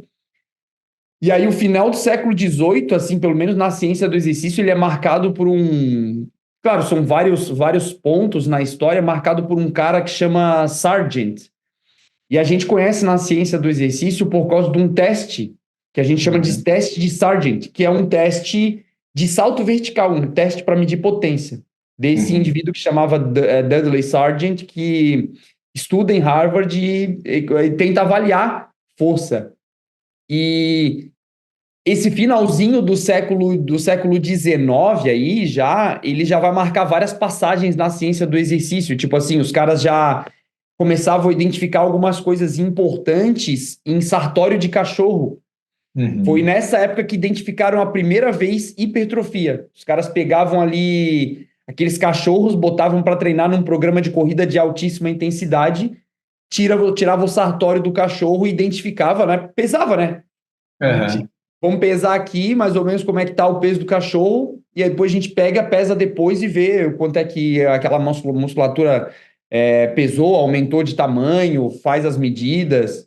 Loucura. Então, essa virada do século XIX, claro que já é muito depois do que estavas Sim, comentando, sim. essa virada do século XIX para o século XX, ela é bem importante assim, para a história do treinamento de força e para o fisiculturismo de maneira geral, Sim, né? sim. E É, uma coisa que eu acho muito interessante disso, né, Gui, é que quando o fisiculturismo está nascendo ainda, né, a referência é o estatuário grego, né? Então, assim, você tem até, às vezes, eles mediam mesmo as circunferências do estatuário grego para poder se comparar. Então, esse é um dos motivos porque aquelas primeiras gerações de fisiculturistas, por exemplo, não, você vê o Arnold e tal, os caras com os peitos desse tamanho aqui, né? E antes você é, tem um peito bem é, menos profundo, bem menos é, desenvolvido, né? é. E é assim porque o estatuário grego, no início do bodybuilding, né, como eles estão atrás do estatuário grego, o estatuário grego não tem esses peitorais enormes de Schwarzenegger, né? Então, eu acho isso muito interessante, porque a história do corpo, né, que é um dos filões da história da cultura, é justamente a história do corpo, né? Muita gente fica meio chocado que o corpo pode ter uma história, né? Mas a gente faz modificações no corpo, a gente prioriza certos tipos de beleza. Na antiguidade, por exemplo, a mulher bonita era a mulher Uhum, gordinha, né? Hoje é a uhum, mulher cadavérica, etc. Então, uhum. essas alterações, a história do corpo estuda as alterações na nossa percepção do corpo, né? E também a percepção das regras que governam o corpo, né?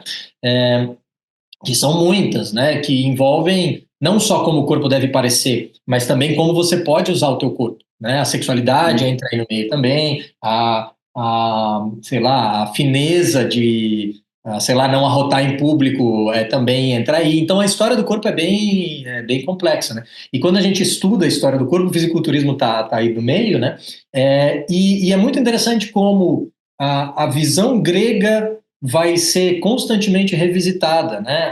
A visão grega é revisitada pelos romanos. Quando a gente pensa no estatuário, quando a gente chama da Grécia clássica, a gente está falando de 2.400 anos atrás, 2.500 anos atrás. O Sim. século do Platão, do Sócrates, do Aristóteles e tal. Essa é a Grécia clássica, século V e século IV antes de Cristo. Uhum. Os gregos, essa Grécia clássica, que já se moldou, diga-se de passagem, em base ao Egito, tá? Nada surgiu do nada.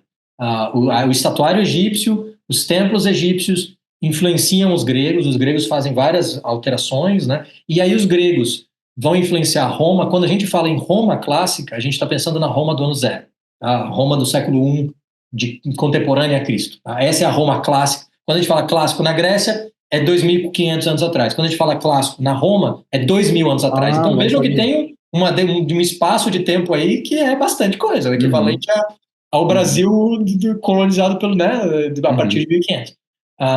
Então, na Roma, eles já retomam essa ideia do corpo clássico grego. Depois, no Renascimento, eles vão retomar de novo essa ideia do corpo clássico grego, com uma ótica um pouco diferente, o Davi, do Michelangelo e tal, né? Depois, no século XVIII, com o neoclássico, né, eles vão retomar de novo. E aí, nesse contexto do neoclássico, quando a gente entra no século XIX, tendendo para o século XX, né, com o fisiculturismo aparecendo como uma parte separada, que não está ligada ao treinamento militar, que não está treinada a uma Não tá. funcionalidade de ser pedreiro, né? Não que as pessoas não apreciassem esses corpos antes, a beleza do corpo humano sempre foi apreciada, mas ela era uma beleza que resultava de uma funcionalidade. É. A grande questão do fisiculturismo é você cortar a função da forma, né? Você fazer puramente pela estética, né?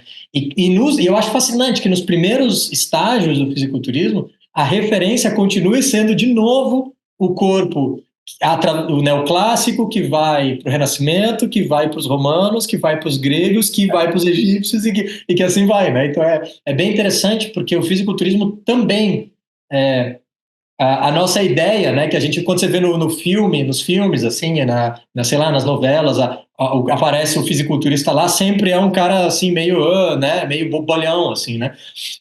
Mas é muito interessante como essa visão do fisiculturismo, com todos os seus preconceitos e tal, né, tem muito pouco a ver, porque na sua base o fisiculturismo era profundamente artístico. E estava Isso muito aí. ligado a essa, É isso aí. a essa história, a história da arte, a história da cultura e tal. É isso aí. E a gente, deixa eu até mostrar uma ilustração, que daí a gente consegue já ir caminhando um pouco mais, que é, deixa eu ver se eu consigo mostrar aqui. Claro que a gente tem ao longo do tempo algumas aulas compartilhadas, né? Então acho que o pessoal consegue aproveitar alguma coisa. Se eu consigo compartilhar como uma apresentação. Não sei se tu consegues ver aí, Áureo. Sigo, aham. É. Tá vendo a imagem aqui? Conseguindo ver? Não sei se o pessoal consegue Tá ver. ótimo, o pessoal tá vendo também, aham. Esse aqui é uma imagem do primeiro ginásio da YMCA, que era uma associação cristã dos Aham. jovens moços, né? E isso perpassa bastante a história de muitos esportes que existem, cara. Tipo assim, Uhum. criação do vôlei, do basquete, antes de se tornarem esportes, eram jogos criados nessas associações, né? Então, Uhum. esse aqui é como se fosse assim o primeiro centro de cultura física, ou pelo Sim. menos um dos primeiros, né? Porque na França já tinha o centro que foi criado pelo Triad. E a gente consegue perceber muita coisa aqui, as barras paralelas, a Sim, gente as consegue perceber argolas, né? argolas, treinamento com as massas, que são origens indianas, inclusive. Aham. De alguma forma elas vão chegar lá na Europa, né? Então, cara, muita coisa acontecendo aqui já. E a história do fisiculturismo, ela surge assim como essa pegada bem essa pegada bem caricata, ou né, Sim. de entretenimento, de circo, o homem mais forte do mundo e tudo mais, a coisa surge bastante aqui. Então, aí, início do século XIX, vai passando o tempo, quando a gente entra no século XX, cara, as grandes empresas querendo montar equipamentos de ginástica e de carregamento de pesos, ela acaba acontecendo, né? Porque na Alemanha já tinha sido introduzido um sistema universal de carregamento de pesos, e aí uma companhia alemã, Caspar Berg, ela começa a produzir esses pesos que são copiados depois na América do Norte pela York Barbell Company. E aí Uhum. começa a venda desses produtos, halteres antigos, onde se botava areia, ou se, né, Uhum. os primeiros halteres com algum tipo de anilha desenhada. E a coisa, a indústria fitness, ela segue aí de uma forma bem, bem forte nessa época. Que era engraçado também que alguns dos primeiros ginásios eram companhias de óleo. E aí envolvia ali o começo do século XX, a gangue de York. Isso é mostrado em inúmeros filmes, né? Uhum. A história do weightlifting com essas primeiras revistas, ela começa a estourar com uma popularidade absurda nos Estados Unidos. E a indústria fitness, ela não para de crescer a partir daí. É muito louco, né? A história é muito louca. Sim, Como é que sim, sim. acontece? E isso ia para além até, cara, porque isso está envolvido, isso no século XIX, né, que é nesse momento aí que surge o IHCA e tal. No século XIX é o grande momento da expansão colonial, né? É o momento em que o Império Britânico, né, conquista o interior da África, a Ásia e etc. Porque a gente tem que lembrar que em séculos anteriores os europeus nunca conseguiram adentrar a África. Eles ficavam sempre na costa, né? Portugal nunca, embora tenha estabelecido fosse um império marítimo, ele não tinha verdadeira uma presença, né? O Portugal não governava de fato a África. E isso acontece, né? Os vários pedaços africanos vão ser governados pela Europa só a partir do século XIX, e esse é um momento de grande expansão de força mesmo, militar, eles impõem, né? O Império Britânico chega ao seu apogeu, né?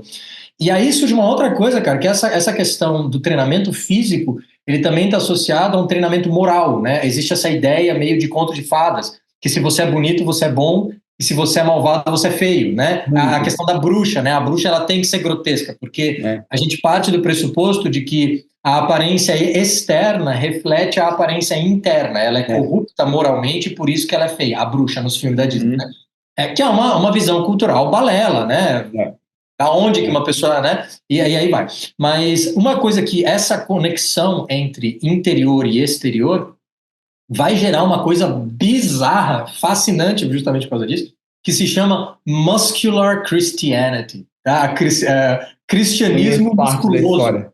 Tá? Se vocês não acreditarem, a primeira vez que eu ouvi falar disso, eu falei, não, você está inventando essa parada, não é É, possível. Vai olhar, Muscular Christianity, né?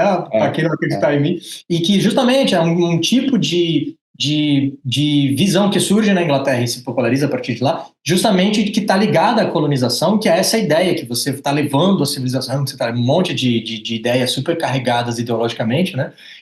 E que você é moral, retilíneo e etc. E que, portanto, o seu corpo, por isso aquela prática, aquela ênfase na prática de esportes, rugby, cricket e futebol e etc., né?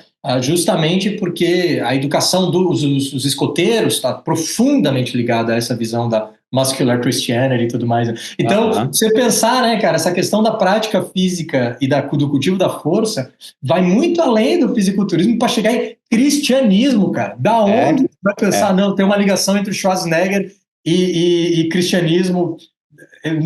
Parece bizarro, mas existe. Existe. Existe. E deixa eu fazer uma intersecção, Aureão, que é exatamente sobre isso que tu estavas comentando, assim.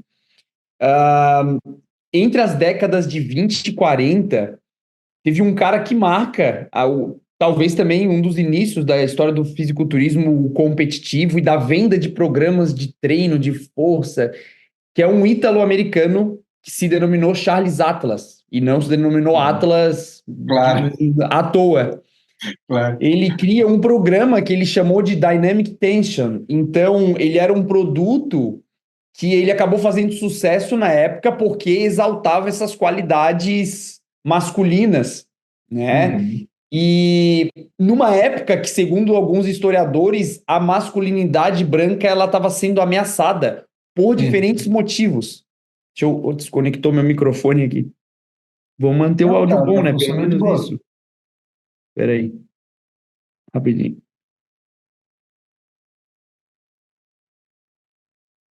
Ô, Jesus. Você Aí, está fazendo pronto. aí, Gui? Foi. Acho que agora fica bem melhor esse áudio. Nessa época, sim, cara, essa a muscularidade cristã e o desporto e a cultura física, né, e entre outras atividades, essas percepções, elas começaram a mudar o imaginário das pessoas, né? Já tinha um cara famoso que era um prussiano, tá certo, né? Quem vem da Prússia é prussiano ou é Uhum. prusso? Não Não, sei. você.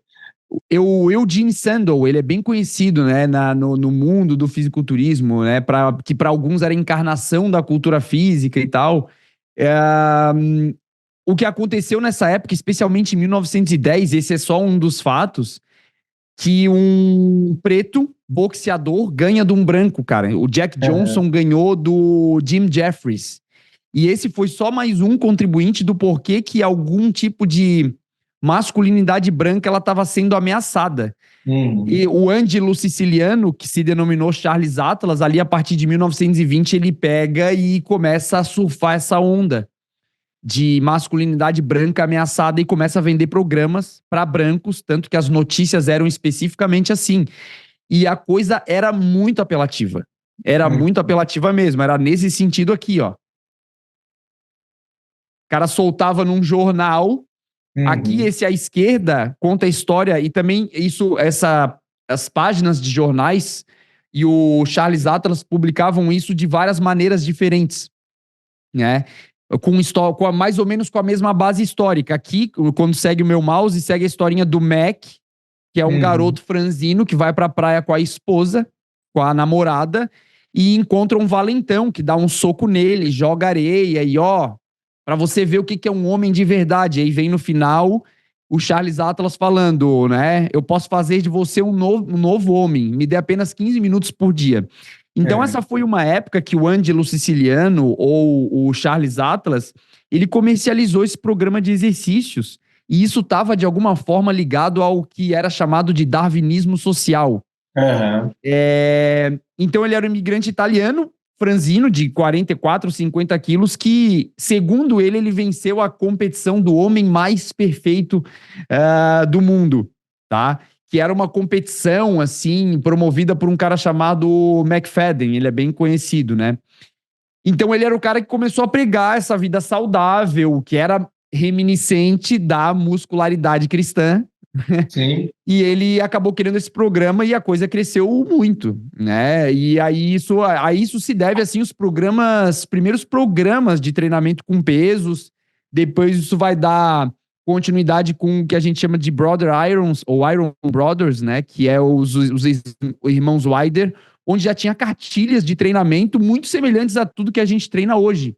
Então é aquilo, né? A coisa, ela não vem à toa, né, Aurão? Ela não vem à toa de verdade, assim. Mas passa um tempo, a gente já vai entrar da década de 40 para 50, 60, os hormônios já estavam ali, cara. As pessoas já usavam hormônio e é claro que quando embutiu isso tudo, explodiu.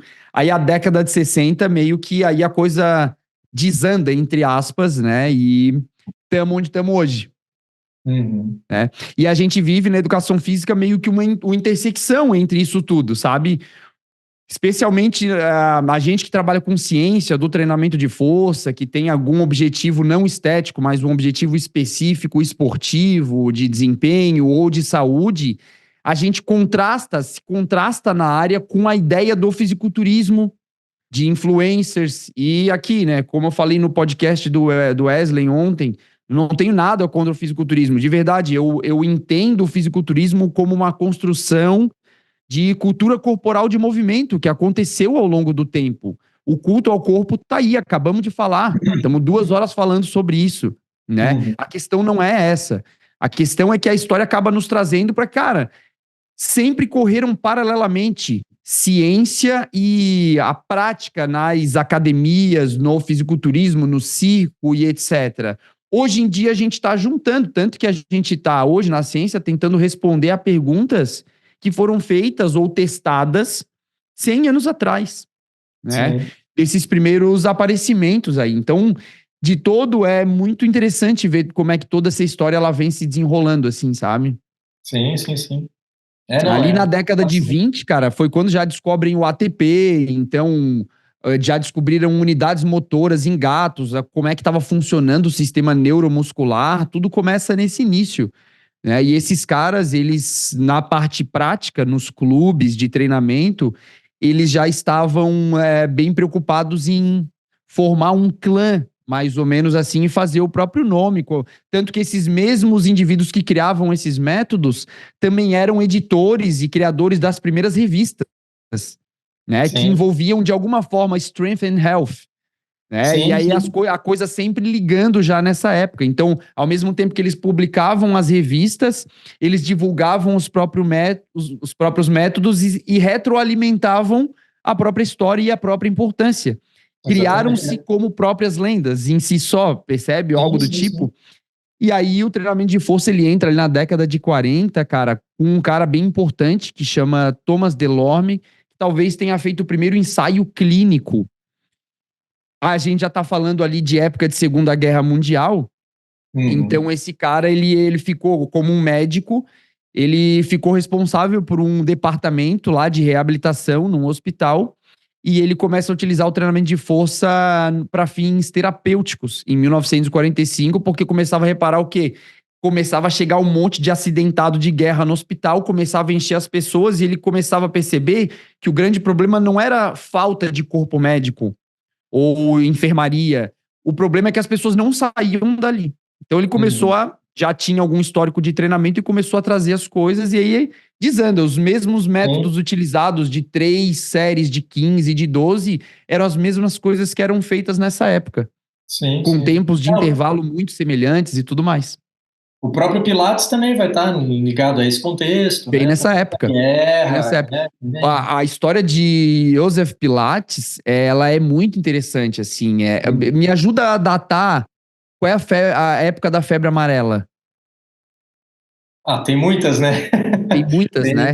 Tem muitos surtos. Mas o que eu sei da história é que ele influenciou bastante em uma determinada época, que ele inclusive foi preso e etc. Eu não sei a história durante a Segunda Guerra, assim, que o método de treinamento influenciava a saúde das pessoas a fim de trazer algum tipo de imunidade e muita gente que era ativa na época acabava não morrendo de algumas doenças infecciosas e respiratórias que acabavam aparecendo na época. Sim. Não sei se febre amarela é o caso e tal, mas...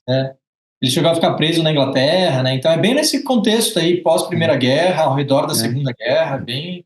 Então é bem interessante, né, que essas coisas se combinem dessa forma. E que, veja que interessante também, né, Gui, o fato de isso se popularizar através de publicação de revistas e os próprios caras que são os fisiculturistas também estão por trás dessas revistas e popularizando a ideia, não deixa de ser razoavelmente parecido do ponto de vista histórico, né, com o paralelo do Vesalius, né? Porque, veja, o sucesso do Vesalius, eu tentei enfatizar aqui muito, justamente tem a ver com o fato de como essa publicação aconteceu e como ela circulou, né? Então, novas tecnologias de publicação permitem que certos fenômenos sociais surjam, né? E veja que interessante, passam-se 500 anos e o que a gente vê é uma coisa, algo parecida também com relação a... O Dani me corrigiu, obrigado, tá, Dani? A gripe espanhola, não, daí é foi gripe espanhola na Primeira Guerra, perfeito, cara, perfeito. Então, momentos até anteriores aí, né? Ou seja, a preocupação com força, com saúde, ela sempre existiu. O que ocorre é que, mesmo nas universidades, nos cursos, sempre tem assim, vou falar sobre força. Vou contar um pedacinho da história da força. E aí conta nesse pedacinho e sai pegando do Google e jogando umas pequenas imagens completamente descontextualizadas, né, dos momentos históricos reais que aconteceram. Então, é claro, né, nós temos, assim, estudantes, né, estudiosos que estudam exatamente isso, que é o teu tipo de área de estudo, né, e que nos ajudam a esclarecer muita coisa. Então, mais uma vez, conversamos na última vez, sem essa intersecção, a gente não consegue ter clareza sobre as coisas.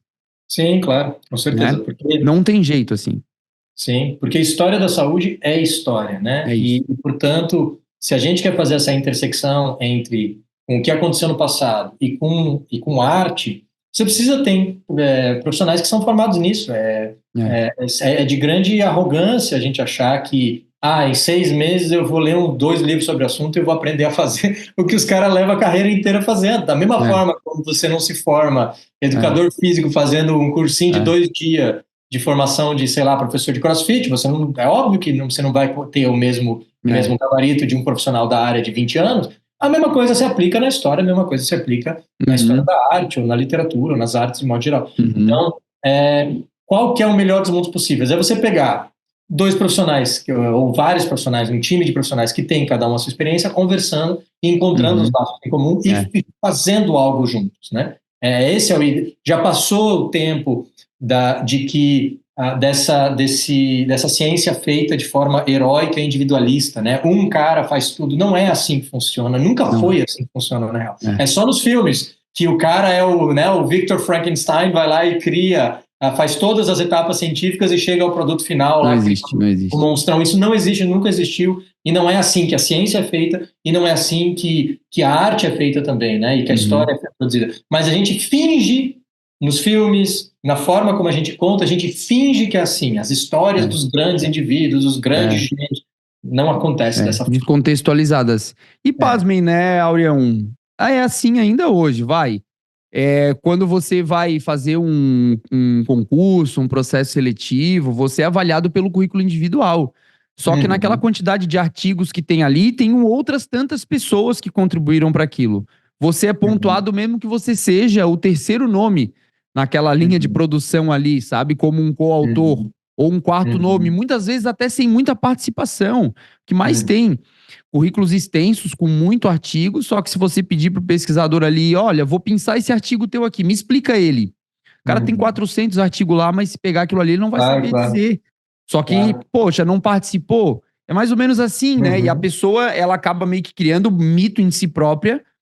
Eu sou um pesquisador de renome, etc., porque tem tantos artigos quanto 90%, 99% é participação de uma equipe inteira trabalhando, de uma universidade financiando aquilo, de equipamentos em volta daquele indivíduo, né? E às vezes ganhando bolsa, o que não é nada menos do que a obrigação daquele indivíduo fazer um relatório final e publicar um artigo ou etc., né? Então é bem isso, a história, eu vejo bastante assim, a história nos torna bem humildes em relação a alguma coisa, né? Isso que a gente acaba percebendo. E isso que a gente nem passou, assim, pelas histórias dos médicos charlatões, né? Que eu insisto que o pessoal procure o podcast do Áureo, né? vão atrás do Literatura Viral. A gente vai daqui a pouquinho, já o Áureo ele faz uns recados finais, de repente uma última intersecção assim entre médicos charlatões e o charlatanismo que acontece hoje das diferentes maneiras, desde a medicina até a educação física, nutrição e outras profissões assim, né? Se a gente conseguir fazer um último paralelo, um último recorte, e aí tu conclui, dá um recado final e mostra os teus trabalhos novamente, compartilha aí algum slide dos teus trabalhos, dos teus projetos atuais. Tá ótimo, obrigado, Gui. Hoje, então, começando do final aí, né? Hoje eu faço meu pós-doc aqui na Universidade de Pádua, né? Meu doutorado é em Humanidades Médicas, e agora estou fazendo uma pesquisa de pós-doutoramento de 2 anos, que justamente vai nessa linha da história da saúde ligada à história da literatura, né? Que eu sou crítico literário de formação e me interesso muito pela história da saúde, de modo geral. Aí é isso que eu estou fazendo agora, esse é o meu projeto principal, mas eu tenho um podcast, né, Literatura Viral, como o Gui falou, botei até aqui no chat, mas para quem vê isso no YouTube, sei lá, você consegue encontrar isso no Spotify, na Apple, é de graça, é só jogar Literatura Viral, tem no site, em qualquer lugar que você encontra, em que eu justamente discuto as humanidades médicas, né, então eu seleciono alguns tópicos que talvez estavam me interessando naquele momento em que eu gravei o episódio, e falo, às vezes, de obras literárias, às vezes de pinturas, às vezes da história da saúde, vou fazendo essas intersecções, que são muitas, que são muito profundas, né? Justamente num esforço de querer aumentar a qualidade do debate, porque eu acho que, às vezes, os mitos, né, eles acabam tomando muito mais espaço do que eles deveriam ter, inclusive entre pesquisadores sérios que estão... Né? Porque é que tá, muitas vezes a gente não sabe onde olhar, e tem muito material de baixa qualidade mesmo, né? Então, é difícil... eu tenho certeza que cada um na sua área, você consegue separar, pô, esse artigo aqui tem uma metodologia incrível, esse artigo tem uma metodologia que é uma porcaria. É fácil separar, é a tua expertise. Agora, quando você muda de campo, aí o bicho pega, né? Então, um dos meus objetivos é justamente isso com o podcast. Eu dou aula de literatura no A Book a Month, né? Então, se alguém quiser ter aula de literatura, também dá para encontrar isso, A Book a Month. Em inglês? Em inglês, em que a gente ensina, eu e a minha esposa, a gente tem uma companhia em que a gente ensina literatura em inglês, justamente como forma de praticar as duas línguas, né? Como é que tá essa questão? É mensalidade? É tipo um clube de assinatura? Como é que é? Isso, exatamente. A pessoa paga uma mensalidade, lê os livros, daí tem aula, eu ensino em inglês, as pessoas leem no original e daí discutem também no original. A ideia é você expandir horizontes culturais e praticar a língua ao mesmo tempo. Legal. Mas voltando ao podcast, né, tem vários episódios em que eu discuto essa pergunta que tu fez, Gui, sobre os charlatões, né? Porque uma coisa que com frequência se escapa, e que é um dos grandes mitos de como a história da saúde é tradicionalmente contada, escapa o fato de todo mundo de que a medicina e a saúde não foram científicas até muito recentemente, até mais ou menos 1860, 1880, começa o processo de cientificização da saúde, começa em 1860, mais ou menos. E esse processo só é concluído, de fato, a partir do século XX, a partir de 1900.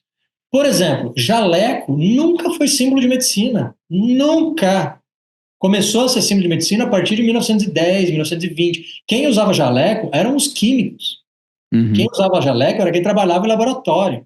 Por que os médicos e os profissionais da saúde passam a usar jaleco a partir de 1910? Porque justamente eles querem se dar o prestígio que os químicos tinham. Por quê? Porque a medicina, esse espaço de laboratório não era um espaço da medicina, não era um espaço da saúde. Ele passa a ser. E no momento em que o laboratório passa a ser o lugar em que se faz exames, aí a medicina que vai buscar a área dos outros. A medicina foi lá roubar, seria o equivalente ao estetoscópio virar o símbolo da química. Tá? Sim, sim. É isso que aconteceu. Eles foram lá, pegaram o símbolo do coleguinha e roubaram para si. Tá? E a medicina leva um tempo até ganhar o prestígio que tem hoje, né? Totalmente, totalmente. Então, e esse prestígio só acontece a partir de 1860, porque é quando a gente finalmente entende o que realmente causam doenças. E a gente passa a ter mecanismos para combater as doenças. Quando a gente passa a entender que as bactérias que causam doenças, ou uma grande parte das doenças são causadas por isso só é descoberto a partir de 1860. E vem gradualmente, aos pouquinhos que isso se percebe.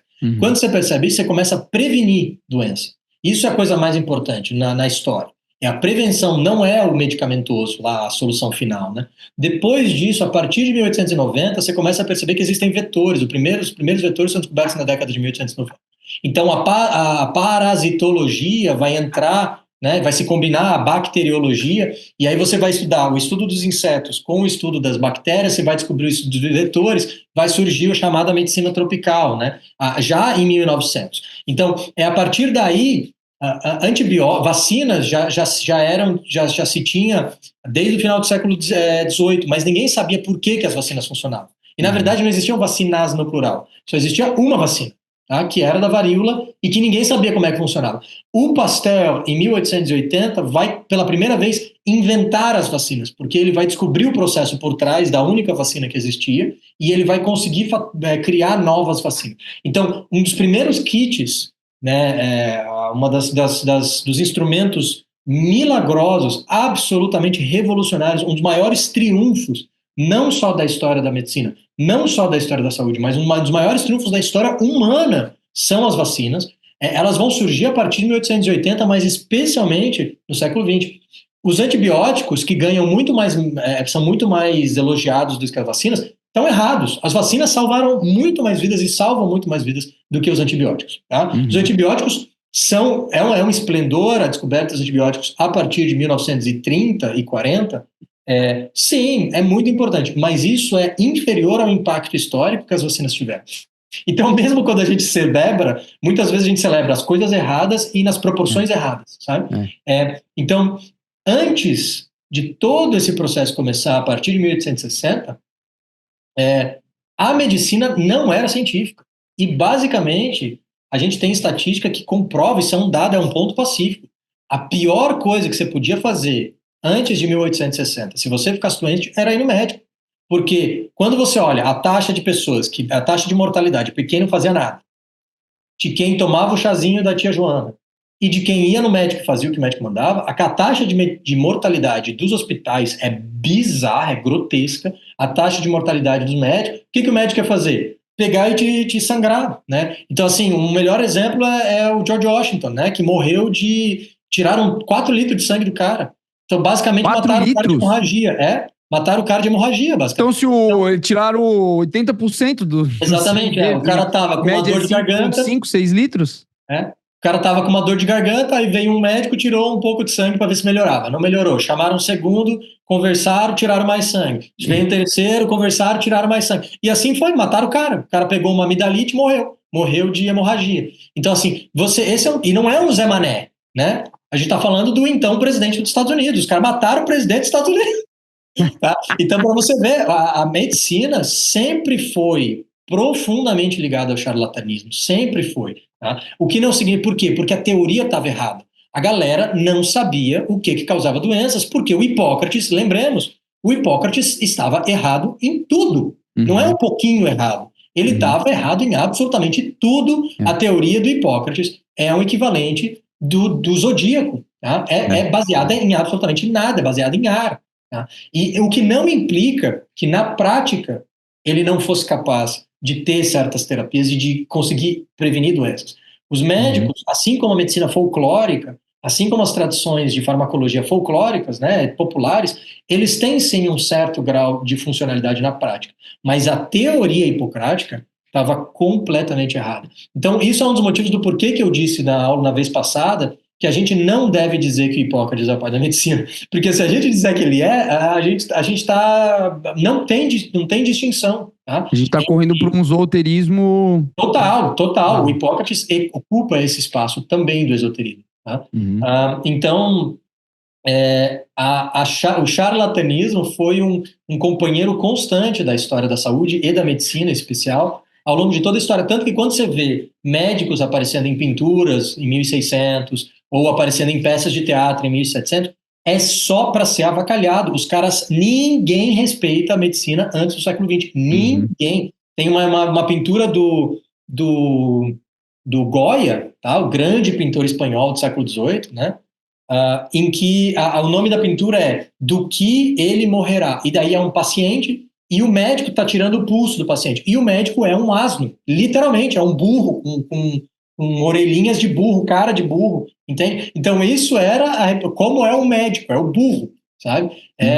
Então você vê essa pintura do Goya mostra pra gente a opinião cultural que os espanhóis do século XVIII tinham dos médicos, que eles não serviam para nada e eram um bando de aproveitadores mesmo. Mas, né, não vamos dar spoiler, a gente insiste realmente que o pessoal acompanhe, né, o conteúdo do Áureo. Tem muita coisa para acompanhar só no podcast, né? Quiçá outras coisas que vão saindo e também os cursos, né?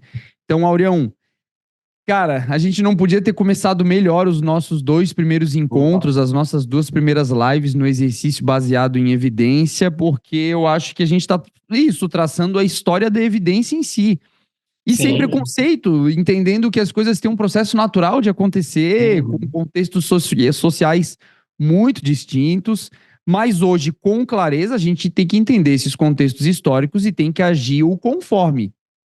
Não com esoterismo. Nós temos ciência, disposição, temos tradutor para quem precisar, temos ferramentas de busca muito aperfeiçoadas, formas de interpretar muito claras, tá? Alguns sistemas de inteligência artificial ajudam até a interpretar artigo científico para a pessoa que tem dificuldade, e é uma questão de interesse em o quê? Cuidar da saúde do outro. Se você é um profissional da saúde, poxa, né? Por que está nessa profissão? Seja você um nutricionista, um psicólogo, um profissional de educação, então não tem para onde correr. Tem que tentar buscar o que realmente funciona, o que é mostrado na ciência, né? E a história é o que nos faz, mais uma vez, nos deixa humildes e, poxa, beleza, agora vamos daqui, a gente assume aqui na contemporaneidade e vamos seguir. E tomara que a gente tenha essa clareza aí para as próximas décadas, porque a gente vai precisar ainda mais, né? De saúde física, saúde mental. Não tem jeito. Com certeza, com certeza. Meu irmão, meu querido, muito obrigado, tá? Não tem palavras para te agradecer tudo aí que tu estás fazendo por nós. Opa, eu que agradeço. Ok? É uma honra aí. Então, obrigado, pessoal. Final do ano estamos te esperando em Floripa. Assim que você voltar. Vai chegar lá em casa, vamos... nos vemos no fim do ano aí. Tá bom? Um beijo, um bom descanso. Desculpa tomar tanto tempo do teu sábado. Imagina. Grande abraço, pessoal. Um prazer imenso, hein? Tchau, gente. Até mais. Tchau, tchau.